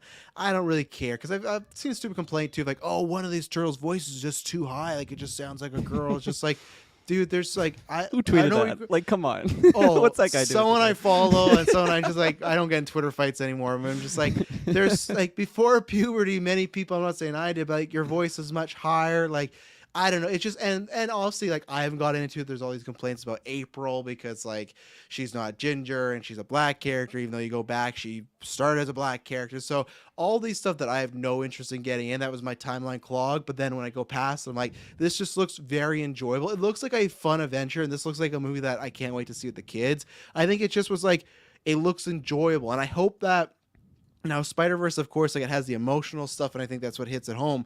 But at the other stuff, it is just like a fun movie to watch. You know, like the jokes land for me, the action's really cool, the environment's like vibrant, and I want to see more of it. So if they can get the emotional stuff, great. But even if it's just a fun adventure with these four brothers, you know, kicking ass, eating pizza, I liked the updatedness of, oh, let's try this with stars, and there's phones involved and things like that. Like I liked everything I saw here. So I'm hoping we've been through so many attempts since the 90s to kind of, and they've still been around, they're still making money and they sell toys, but I feel like we've had so many attempts. I hope this is one that like kicks us off for this generation of kids to be like, oh, I love turtles, and they just explode once again. That's what I'm hoping, as long as the movie's good. Of course we got to see it, but from what I saw, and I really like Mitchell's in it versus the Machines on Netflix. That's who's directing this.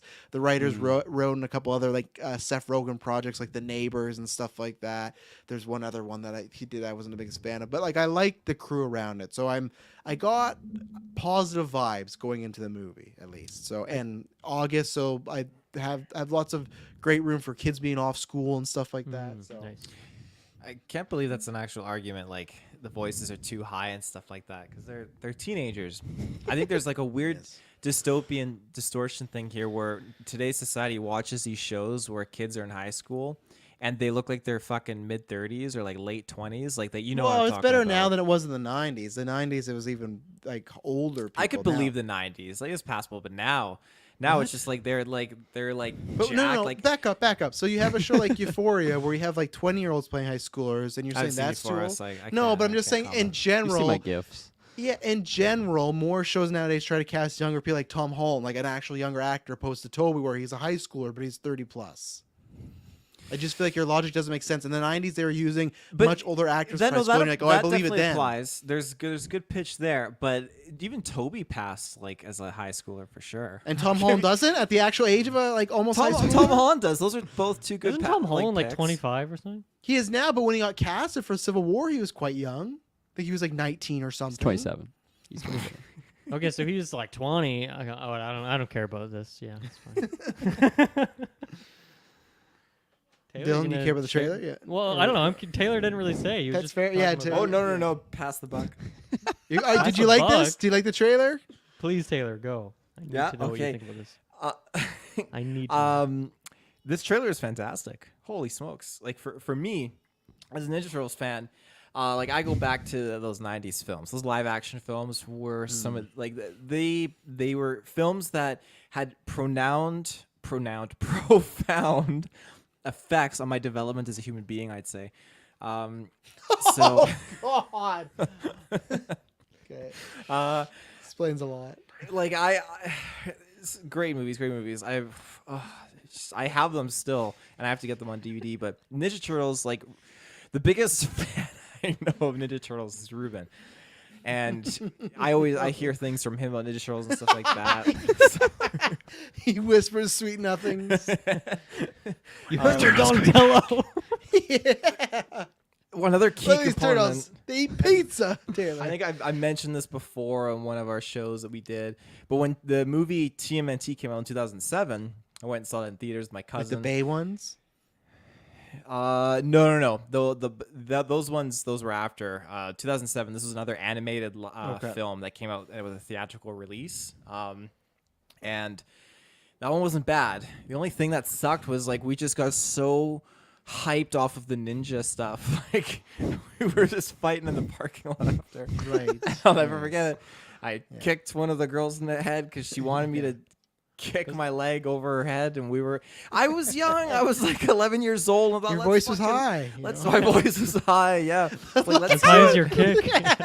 yeah, my kick was not shit, that sorry. high. Like, fuck, That's from the turtle. I took her out. I felt so bad. She's Not still one in of the my parking lot proudest now. If you ask. Missed her graduation. Everything's so fuck. You gotta step over her to get into the theater. She did this. My foot came up to her. It's like, Knock the wig right off her.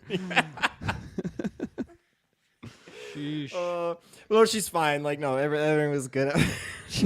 Permanent brain damage. Yeah. Like, Quick death. Just kids being kids. But anyways, the trailer for this was really pleasant. I was quite surprised that it was the Spider-Verse effect, and I liked how young and teenage the turtles were being, like just kind of like all like really flamboyant in their personalities. I was expecting Raphael to be a little bit more like angry, but no, he's just more like brutish, which is totally fine. And Mikey, I can't wait to see him be all just like really more like comedic gold and all that jazz. And I mean, Donatello's always been my favorite. I like how techie he is, and after Ruben told you about him, you're like, oh, that's Yeah. my oh yeah, his staff too. Always loved the staff. He was, for me, in those OG like live action '90s films, Donnie was always just the for me the comedic relief. Yeah, Donnie Tello. Yeah, so I'm super jazzed for this, and another one of my draft picks. So I'm hoping it does well. After this movie in the parking lot, are you gonna try and redeem yourself by asking Madison just to stand really still No. and kick over? Yeah, I'll get it right this time. Stand there. Yeah, this is my comeback. the redemption arc. I'm not a big TMNT guy. I really liked Shredder's Revenge last year. That game was very fun. But otherwise, I got nothing with the TMNT. I have no connection. Never watched anything Didn't back kick in anyone the in day. the parking lot. Yeah, I've never seen any movie, any show, read any comic, whatever. Never interacted with them. So not really my cup of tea. The animation style looks cool here, but the dialogue, the jokes and stuff didn't really do anything for me. So this is a definite skip for me at this point. Oh, a definite skip. That's heartbreaking. I don't care about the Turtles. I've never seen it before. Why would this be the one that get me in, you know? Do you like Without Turtles in LA? nostalgia, do you think you'd care about this movie, Travis? Yeah, I liked the vibe of it. The vibe just felt very fun and stuff like that. It's not like when we got that Mummies trailer a couple weeks ago. It just felt like this looks like a property. Even if I didn't like the Turtles, I would want to see, or it'd be a kids movie I'd be happy to go see with the family, and Right. stuff. And I like pizza, I like ninjas. Hopefully, it's a surprise, and maybe we'll be watching next Golden Geeks as one of the picks. But I don't know. I guess to me, true. I guess the barometer would be how kiddie it is, So Mm-hmm. Yeah. Fair enough. okay. Anything else on the trailers? Nothing else. All right, we're going to take our last ad break, and then we're going to round off with some Golden Geeks winners. So we will be right back. And we're back. So it's just a big thank you to everyone that listened to those episodes. A big thank you to everyone that voted. It was a fun one. Obviously, you can go back. I think it was our longest Golden Geeks nomination. So if you're listening to this and you're wondering, hey, how did these nominations come to be? How are these the choices? How did you guys get this so wrong? Well, there's like a 4-hour cast of us debating these. And it's a good kind of overall of our thoughts of kind of, we don't do like a top 10 films of the year or something like that, but that's kind of, I think, our equivalent of it because we can shout out stuff that, even if it doesn't get nominated, hey, loved it there. So let's start off with most anticipated. The nominees were Super Mario Bros., Dune Part 2, Spider-Man Across the Spider-Verse, Guardians of the Galaxy Volume 3, and Beau is Afraid, which was in last place with 10% of the vote. And then it was a 3-way tie for second place, all at 20% with Dune, Spider-Man, and Guardians of the Galaxy, making Mario Bros. Your most anticipated movie of the year by 30%. Mushroom But again, Kingdom, here we come. Yeah, so but very close. The whole vote, That's the way crazy. like everybody was giving different answers and stuff like that. But yeah, that's what I ended up voting Shout for. outs to whoever voted for Beau is Afraid. That's my people right there. Had to be. I didn't April. vote for I'm that, saying- but I'm they're still my people. April, was it you? You gotta Probably tell us April if and it was you. Maddie and maybe Summer. I don't know. Yeah, but yeah, no, I voted for Mario. I'm excited for all these, but there's just a certain level of hype here. As I've said before, if Flash is on here, that would have got my vote because it wasn't. Mario Bros. That's where my heart's leading me right now. Nice. I think that's what I voted for too, or that or Dune. I No, forget what you I voted for Dune, Dylan. Yeah, I'm a Dune guy. Yeah. Big Yeah. Dooner.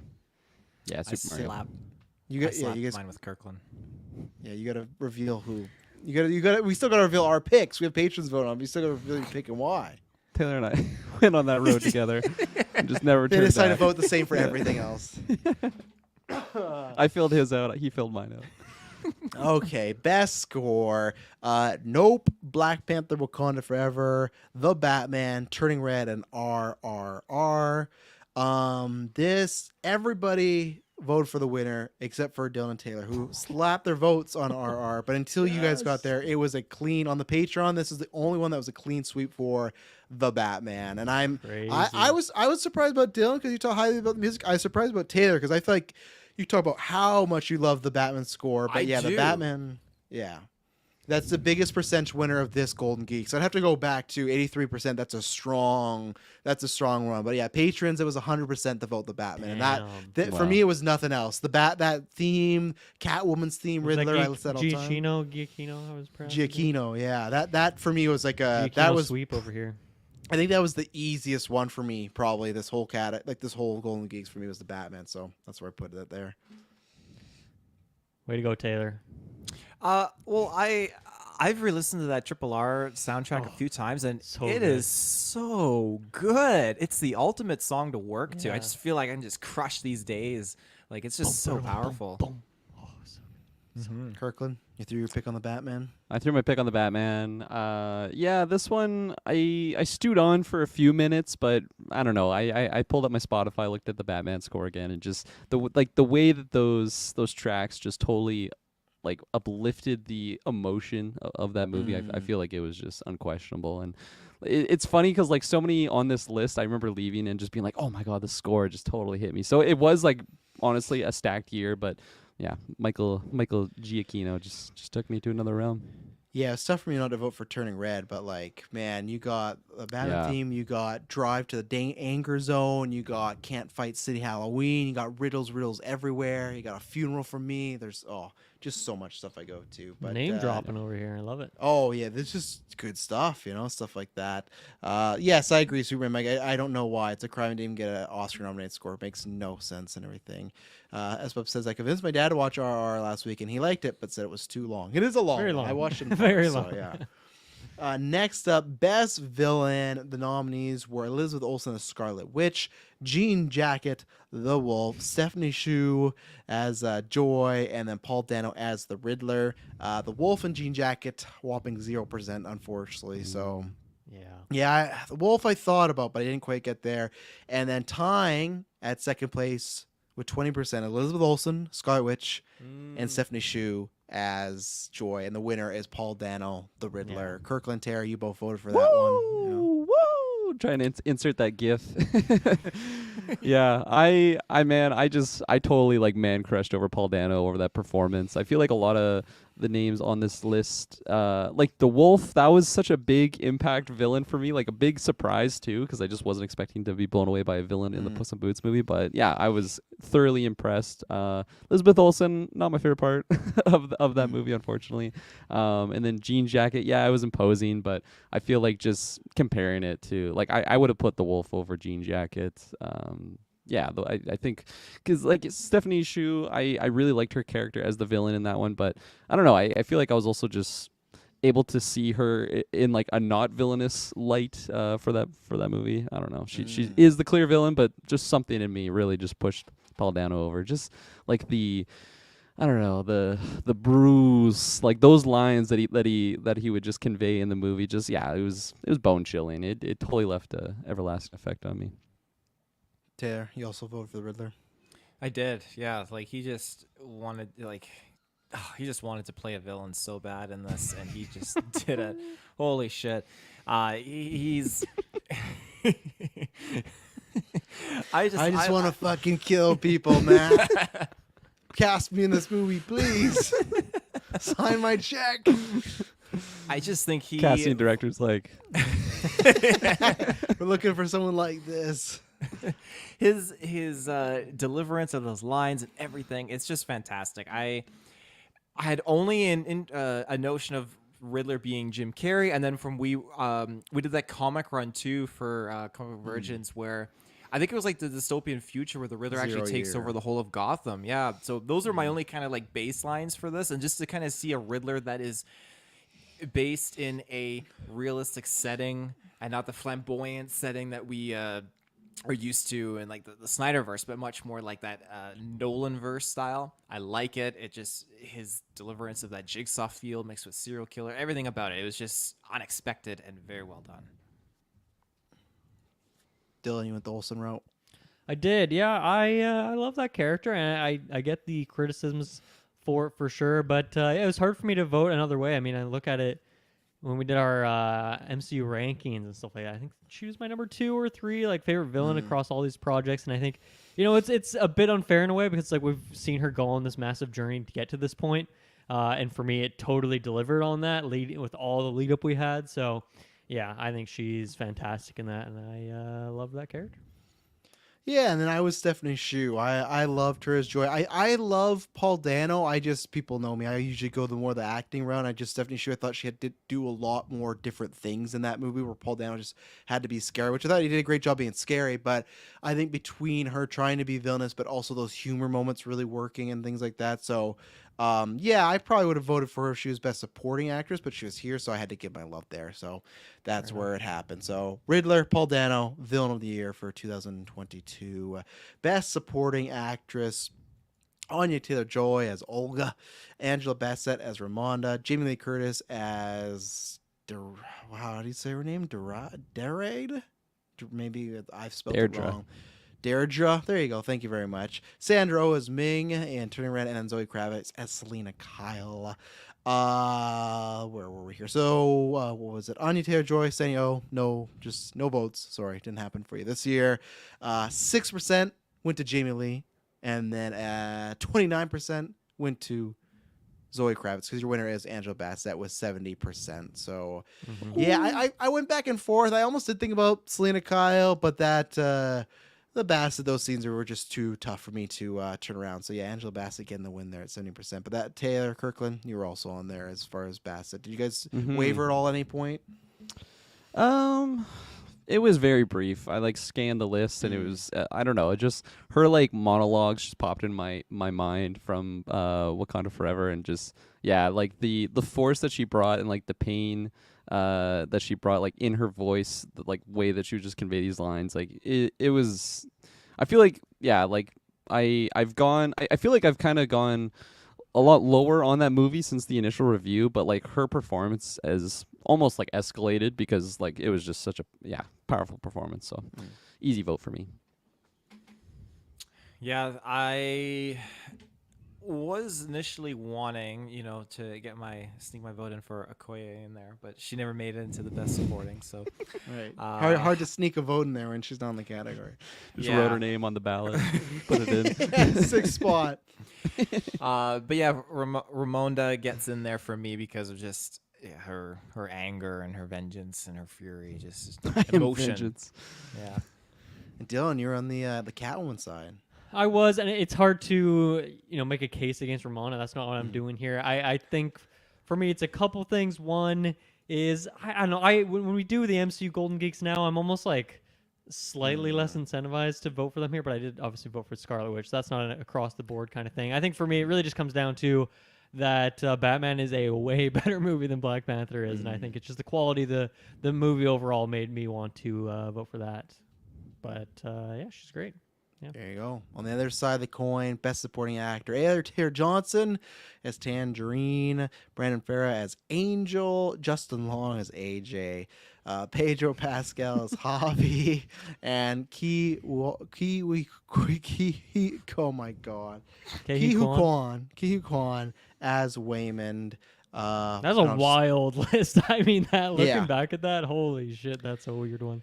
And I'll just start right there. He won this with a whopping 69%. Ooh. Pedro Pascal actually was third with 15%. Justin Long, second place with 23%. And then Brandon Farah and Taylor Johnson, no votes there. Yeah, this for me, probably next to Score, this was the most easy vote for me. Me too. Like he's phenomenal. He's the heart and soul of that movie. I love everything about that movie, but just to stand out, I'm happy for the success he's having. So yeah, that was an easy one for me. We all voted that way except for Mr. Field, but I love Pedro Pascal. He's really great. Good. Yeah. Like Pedro high cute, right now. Mando. Exactly. His cute, innocent humor, and again, I just think back to like those people have been staring at us, like, or they keep looking at us, like at the wall scene. Like, there's just some comedic gold in there. It's my go-to line of the night. It is comedic gold.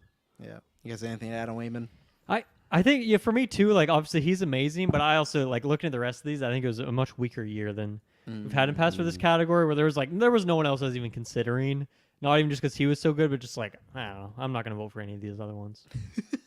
Yeah, just to throw shade at four people who do. That's not if you deserve step it. up your game, be better. That's like the acceptance speech. It's like I won very very weak year for all my nominees. Yeah. I feel like Wayman was a very very easy vote for me, and it wasn't even just like how great he was in that movie, but also just like everything that came around that, like all of his like just speeches about like saying the tough times that he had, like coming from like a child actor and then not finding work to like where he was, like it just brings tears to my eyes. So yeah, it was super just happy to see all the success he's getting now, but also just the performance, because I feel like I didn't realize it was short round the same little child actor to where he is now, because I mean he just his best performance like he's ever done. Like it's so impressive. So yeah. Oh yeah. He'll be winning an Oscar in less than a week. So there you go. He's got a Golden Geek along with him too. He's won every other supporting actor award. He just has to come to Kelowna to pick it up, and then he can have it. We'll make him one. Finally, we get to a category that has a vote in every actor. So there you go. Best actor: Alexander Skarsgård as Amleth in The Northman, Brad Pitt as Ladybug, Nick Cage as himself, Ram Charan as Ram, and then Robert Pattinson as Bruce Wayne. There was a three-way tie for last place, all having 6%, with Brad Pitt, Ram, and Alexander Skarsgård. So it comes down to Robert Pattinson and Nick Cage.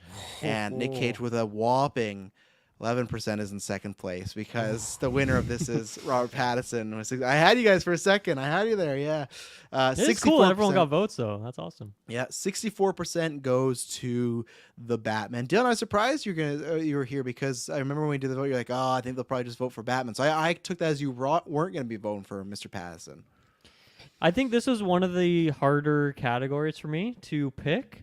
But I don't know. He was fantastic. I think he got to do a version of Bruce Wayne that I haven't got to see before, and I really enjoyed that.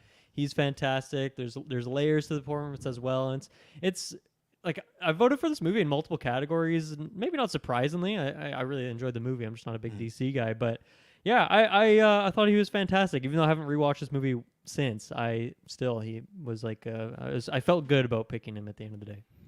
SBUP saying Austin Butler snubbed. Yeah, I don't think any of them had seen else. But I honestly, if it came down to that, as to where I am in the Oscars, I would have put Brendan Fraser over Austin Butler. Brendan Fraser in The Whale's fucking phenomenal, and I hope he beats Austin Butler this weekend. But Kirklin, you're part of the Battison vote.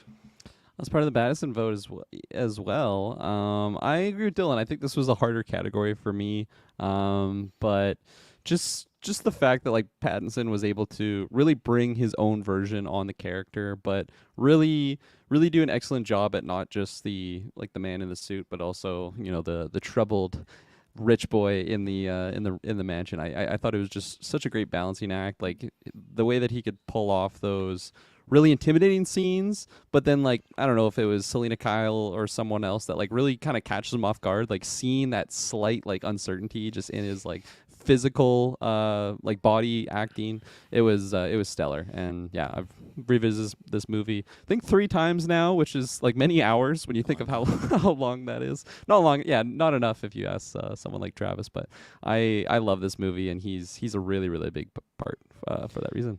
Yeah, and I've said this before, so I won't go on about it, but for me, it's like this is the actor that spends the most time in the Batman suit. So many other movies, he's as Bruce Wayne. I'm not saying that's a negative, just saying I think that's a lot harder job when he has to do, we've deemed it before, the classic Tom Hardy eye acting. He has to do a lot of that. He has to project a lot and everything. So I think he did a great job. And Taylor, you voted for Nick Cage. I think that speaks for itself there. Like I'm never gonna see another scene like that where Nick Cage is talking to himself and he's like, you're one call away from getting back out in the big scene. You're Nick fucking Cage, and just makes out with him. Like, what the fuck? Like, that's just amazing. It's all around just amazing acting. It's good stuff. Best Actress, Amber Midthunder as Naru, Florence Pugh as Alice, Keke Palmer as Emerald, Michelle Yeoh as Evelyn, and Mia Goth as Pearl. Damn, that's a strong 5 right there. It is a strong 5. Not strong for Keke or Florence, who got 0 votes, unfortunately, this year. And then I was kind of surprised by this. Tied for second place is Amber Midthunder and Mia Goth, and Michelle Yeoh takes it. I went in this thinking it was going to be Michelle Yeoh getting 76%. I did vote for that. I think it's a career-defining performance, but I thought there was going to be more for Pearl. I wonder if that's also because I don't know how many people have all seen Pearl, but I know lots of our audience has, especially the patrons that are voting. But I guess it just came down to same thing for me. I think when we nominated, I had a struggle of thinking which way am I going to go, but it's just... Again, Michelle, just because I think she has to go through so many variations in that, and there's so many emotional scenes. But shout out to Mia Goth. I wish they weren't in the same year. It's one of those. I have that with a couple other categories this year. I would have been Pearl all the way, but I put it to Yeoh because, and maybe also because like I feel like we're gonna be talking about Goth again in our GeekVerse career. Where who knows if she'll ever be back in this spot? But and all in all, I just love the performance. So that's where my vote went. And Kirkland, yours went there too. Yeah, this was one that when I entered the ballot room to cast my vote into the fire, I had Mia Goth initially, and I really thought it was going to stick that way. But I feel like subconsciously I was also thinking that of like I don't know I don't know if I'm going to get the chance to vote for Michelle Yeoh again, and it was just. Like you said, like career defining. I haven't seen all of her career works, but I know she's a really great actress, and this movie just blew me away. The performances, the different variations, but also the different like struggle that she goes through that movie, and the different like growth that she has of just I don't know handling her family or like the view on like the situation that she goes through is just it was very believable, like her portrayal of that stuff. So super fantastic, and I feel like also. Might be a slight spoiler, but I feel like if I would have voted for this project somewhere else, I might have skewed my vote, but I really had to pin it here. So I see. Taylor, you pinned it in the you had to give Prey some love, I did. Amber got that vote. I just came off of watching Ice Road like a while back, and Amber was in there too. It's like, oh yeah, she's fantastic. So, what year is that movie? Never heard of it. I happen to have it right here on the Google. It came out in What? 2021. Why'd you have that so ready? He knew I was going to ask. Yeah, what the fuck? He got the show notes. I just It was looked right up on cue. the Kirkland's going to script, ask this yeah. question. Yeah. The script we give each other before each episode. Nothing's improv on the show. It's all scripted. And then Dylan, you were in the me goth category. I was in the think goth- It was you and yeah. Maddie, I think. I'm a goth head now for sure. Yeah, I mean, I guess for a couple of these actresses, I've never really seen them in a role before this year. But I think for me, Mia Goth is one that it's like immediately like, wow, she is fucking outstanding, and I can't wait to see what she does in the next few years. I think for Everything Everywhere, it's just like been a while since I've seen that movie, and if I had watched it more recently, I maybe would have been swayed on a couple of these votes. But I don't know. I just can immediately picture multiple scenes of Mia Goth just acting her ass off. So yeah, that was a. I'm not gonna say an easy vote because I also was like pretty close to voting Keke Palmer. I don't know if I would have gone Florence just because of the quality of that movie, Yeah. but even Amber, like she does great as well. I would have been happy to vote for her as well. So yeah, this might be the closest category for me actually out of all of them. So yeah, could have gone either way. Yeah, true. Goth might be there next year if I had enough of us see it and like it. Oh, Jesus He Christ! looks I like don't know, Reboot. I have It's a no character from fucking Reboot. idea what the Beyond is. it I have over no here. idea. Bob. But Start yeah, calling you maybe Bob. I still need to see Infinity Pool 2. That's on the list. So maybe she'll be back Yeah. here next year, Goth, and maybe Skarsgård will as well. So last three categories. This one was a duty. Best visuals. A duty? Dude. No. Duty. I don't even know what the fuck. Zooey. Doozy. Thank you. My mind. Is this one 1% to Best 99? visual: Avatar, The Way of the Water, Nope, Puss in Boots, The Batman, and The Northman. So let's get the three bombs out of the way. You got The Last Wish, Puss in Boots. Not even a single vote. I didn't vote for it, so clearly I can't say anything. But still, I was hoping someone would. Then The Northman and Nope tied at 6% for third and fourth No. place. And then 40 to 46 was the division between The Batman and Avatar. That's crazy. And with one vote, the Batman takes it over. Oh Avatar. my god. I'm very happy about that because I get the idea. Like patrons, obviously they voted, but like more patrons voted it for. Me and Dylan were on Batman. I get the Avatar. It's visually, they put a lot of work into it. It's just.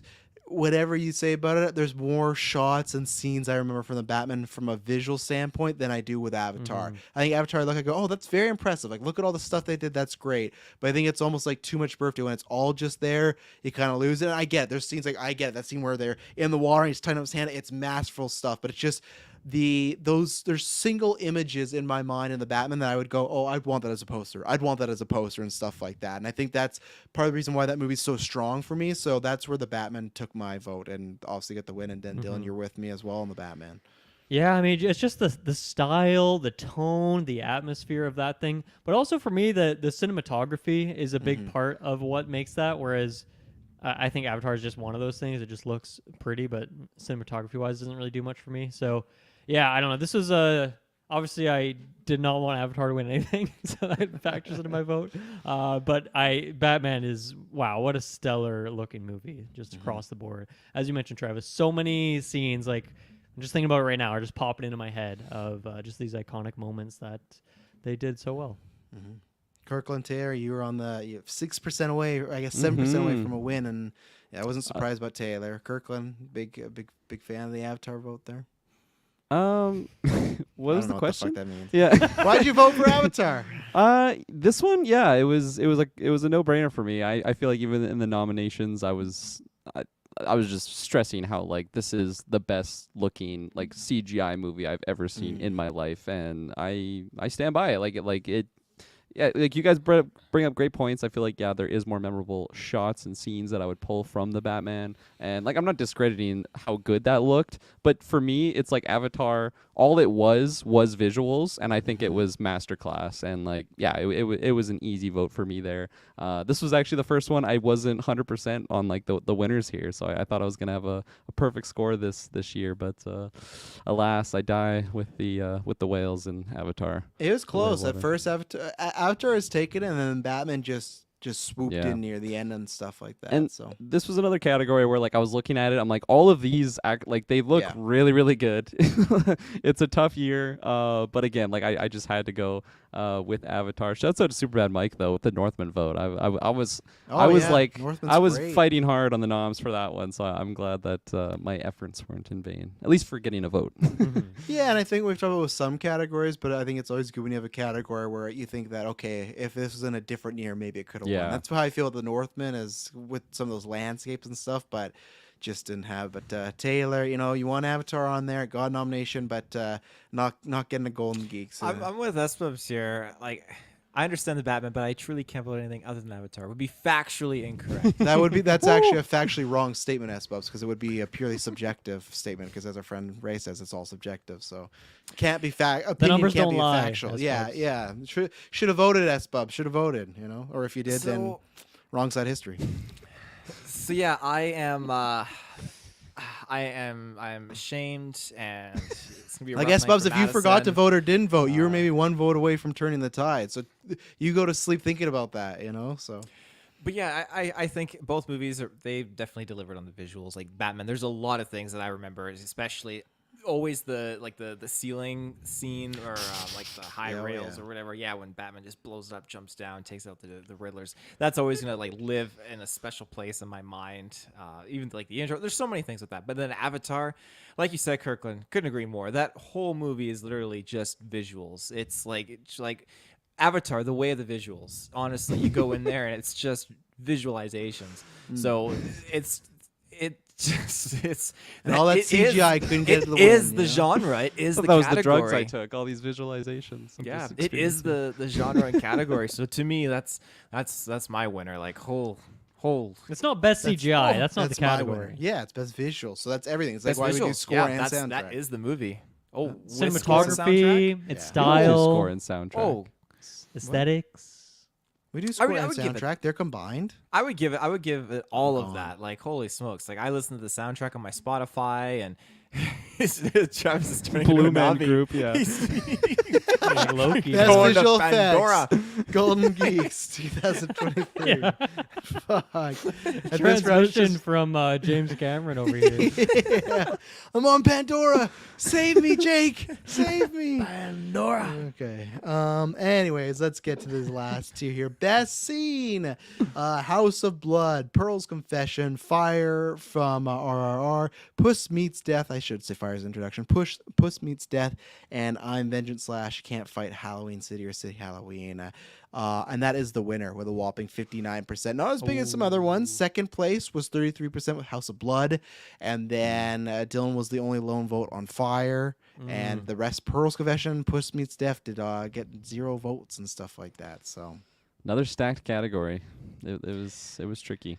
see, I agree with you, but this was one where I didn't sway at all, because I've said before that narration was on the theater and he's narrating and you get all those shots and you got the Juju head guy, the Juju bee, and you got like the can and you got like everything. That scene is just the vibe and the scores going. You got Robert Pattinson and Harrison. I think these are all the great scenes. The only one probably would have thought was maybe the House of Blood, because I love that. But yeah, the opening for the Batman was that was in my heart. So For me, it was definitely like a three-sided coin that I was flipping here between the House of Blood, between the Confession, and Fire. But I think for me, like, I just felt like, okay, RRR is getting my best scene. Like, whatever one we ended up getting in here, that would have been the winner. Just that movie, it's so over the top, so crazy, so creative, so fun, and yeah, I love that scene so much. there you go. Yeah, this one, like I said, it was definitely a stacked category for me. It was tough. I was bouncing around all over the place. I was really like wanting to get a Puss in Boots vote in all myself too, and I definitely could have done it, but I feel like I would have just been lying to myself, because although I absolutely love that scene, I was stewing on it for a little bit. I was stewing on Pearl's Confession. I was stewing on the House of Blood. But then, because I feel like when I'm thinking of these, like especially for the scenes, I just like enter the zone of like, okay, where, like, let's just picture what was going on there, and like thinking about the Batman's opening, like what an opening for that movie, and like for all of that anticipation and like build up, like waiting for like when we first saw the trailer, like to like all like the build up and like just the hype of getting in that theater, and that was the opening scene, and it blew me away, and yeah, just I raise know you those wouldn't hairs. agree, but visually stunning too. Like just such a good true. Yeah, looking just a visual scene. smorgasbord. Needed So more there's no blue CGI people for running me. around, Yeah. you know? Need more blue people. Yeah, it was too dark. I couldn't see anything. Tape measuring. See, I think we did talk about that Barbarian tape measuring. It was in there in Yeah. nominations, but it's tough, a stacked year. But Taylor, you're also in the Can't Fight Halloween City. See Halloween? I was Yeah, screwed up. that's one of my favorite tracks from that movie, and just holy smokes, just watch that on repeat. Just that slow burn and just the fucking goons like freaking out as the lights are shining up above them. Like it's some You good shit. fucking goons. Yeah, and just They're the slow jujubes. narration. Oh man, that was just a potent start to that movie that I was not ready for. Yeah, it's just it's good. All right, so final category here, best film. So your nominees: Everything Everywhere All at Once, Nope, RRR, Turning Red, and The Batman. So RRR, Damn, Turning what a Red, year. good for showing up. Yeah, what a year! This was the hardest one. You can go back to our nominations. This to me last year's the best, Super hard. my favorite year of film. It was great, so much. So RRR and Turning Red, unfortunately, 0 votes, nothing there. And then Nope, you got 1 vote there. Every other vote went to the Batman and Everything Everywhere All at Once. So I'm not going to say here who voted for it. I'm not going to say the patrons who voted for it until Dylan Musk makes a decision, because we are tied. The patron my votes. golly. The patron votes. It was every day back and forth, like tie. The patrons, the only voted for the Batman, Everything Everywhere. You can tell there's 2 camps. So Dylan, you voted for Nope. So you're the 1%. And usually, Oh my what we would have God. done in our system is I would have pulled the patrons again, saying, okay, you can only vote for these 2. But because they only voted for these 2, there was nothing to pull them on because they would just voted the same way. So, Dylan Musk, you have the power between the Batman and Everything Everywhere All at Once as the 2023. That's Golden insane. Geek That's so Best much Film. power. That's a well, lot a of quick power, a quick eulogy for Nope. To me, this Fantastic was film. yeah. There was no question for me actually, and Mm-hmm. it's weird. I didn't vote it for in any other categories, but for this, even though that was the case, there was Mm-hmm. no question for me. Best film. For me, it was Nope. I love that thing. It was like so close in a lot of these categories. Just something edged it out ever so slightly. God, oh, that's really tricky. I didn't want to prep him because I wanted that real time emotion and Uh-huh. stuff like that. So If I look at my nominees for other categories, I had 3 for Batman. I had 1 for Everywhere, but I don't think that's really how I would come down on it here. it's up to you. You got the I- cards. To me, it actually does seem kind of obvious. I'm going with Everything Everywhere. Oh, There you go, ladies and gentlemen. So that is who won the patron vote to 55 to 45 was Everything Everywhere All at Once. And that was my vote as well. This was really tough, and I know Maddie, I'm going to get some message from Maddie in the morning like I betrayed him or something, but I've had this struggle multiple times. This is like with Spider-Man No Way Home and Dune and Joker and Endgame, where there's always like the artistic choice and like my favorite choice. And this was this again, even though the Batman is like an artistic great movie, I just can't be the guy who says I think Everything Everywhere All at Once is the greatest movie ever made and not vote for it. And I love the Batman. I feel sick to my stomach not voting for it because it's just like I said that could be my new favorite movie. It's between that You and can blame Dark Knight. me since I was the splitting Yeah, the hairs exactly. there. But Yeah. I still could easily vote Batman, and then there'd be no tie. But Yeah. for me, and maybe there's part of me too in my gut. I'm like, well, I know we're getting the Batman too, so maybe hopefully that's great, and we'll come back around. But that movie's something special, and I just think that's a movie for like to the end of time. That to me is just the gold standard of films. It does everything. It has romance, it has comedy, it has horror, it has a fucking dildo fight, it has rocks talking to each other. It's the weirdest type of movie that shouldn't work, but it just works on all levels. So that's where my vote went as well to get it. It was not, I went back and forth almost every day, and the Patreon vote didn't help. I was kind of hoping the Patreon vote was going to be swayed one way, because I'm like, oh well, no matter what, my decision wouldn't matter too much. But I can see that our audience was kind of divided as well. So Taylor, start with you because I know you weren't going everywhere, but why'd the Batman get your vote? The Batman, it's just an incredible film. It is a nice, girthy, like noir detective kind of case file, and it's just like when I look at the whole list of all these other films, I just think the one that I would put on repeat and watch again and again and again is this. because you get that sexual tension, you get that action, you get You get sexual First and tension everywhere. foremost. Yeah, that's the first thing tension. in Batman he's looking for. Matt, does this have sexual tension? Good. So yeah, it just for me, the Batman is the movie that like it's the Batman. Like it's so good that it's getting that sequel. You know, Well, Yeah, everything that's- everywhere, not getting any sequel. Yeah. Must be bad. I don't think that's the point of that movie, but that's okay. Kirkpatrick, you're also on the Batman, but I knew this was gonna be Yeah. tough for you because I had seen your letter, because Taylor and Yeah. Kirklin were taking their sweet time, and I had seen it was getting really close. So I'm like, well, I need their votes because I need to know if it's gonna be a tie or not. And I looked at Kirklin's letterbox, I'm like, oh, it's the Batman and everything. So I'm like, okay. So then I kind of had an idea, but still close. vote. Travis withheld my paycheck until I got these votes in, so that's the way we roll here, and it worked out because I got my votes in. You already stated this was like the best year of movies. I feel like I agree with you. And this particular, like, between these two movies, man, like I had spent so long like trying to figure out which one not like, because like they're just 10 out of 10 movies in my mind, like Yeah. they're just on that caliber, but like which one do I like more is just a harder question to answer. And I feel like I just had a lot of time to really stew on that question when I did do that initial letterbox ranking.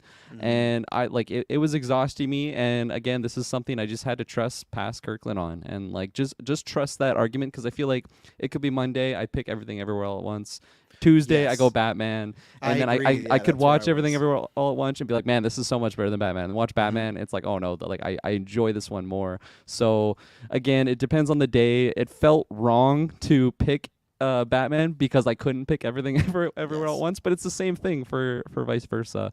So I am kind of happy it went the way that it went. It's not like my vote is the one that chose it. I'm glad that That's on you, Dylan. yeah, that weight went on Dylan. I'll and, take it. That's yeah. a good way to have it. Yeah, exactly. So this was very, very challenging, but I'm happy. I'm happy all these movies were on there, because this was just such a stacked year of movies. Like even movies that weren't on this list for our own Golden Geeks. Like I could make an argument for, if it came out another year, like that's the best movie of the year. So it was what a great time to be watching movies Yeah. and whatnot.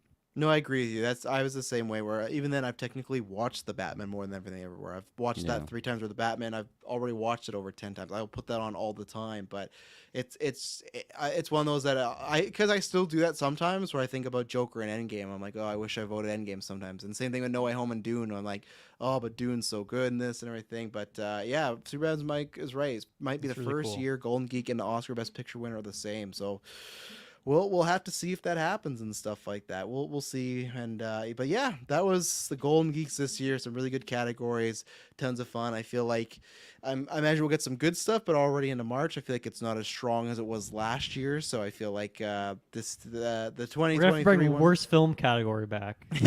we might have to. So, but again, thank you to everyone for all their votes. We really appreciate it. Again, it's just for fun. These are just like, if you got a film on here that you love or you don't, doesn't matter. Just love what you got going on. So thank you very much for tuning in this episode. When you hear from us next time, not be boring. See ya. Bye bye.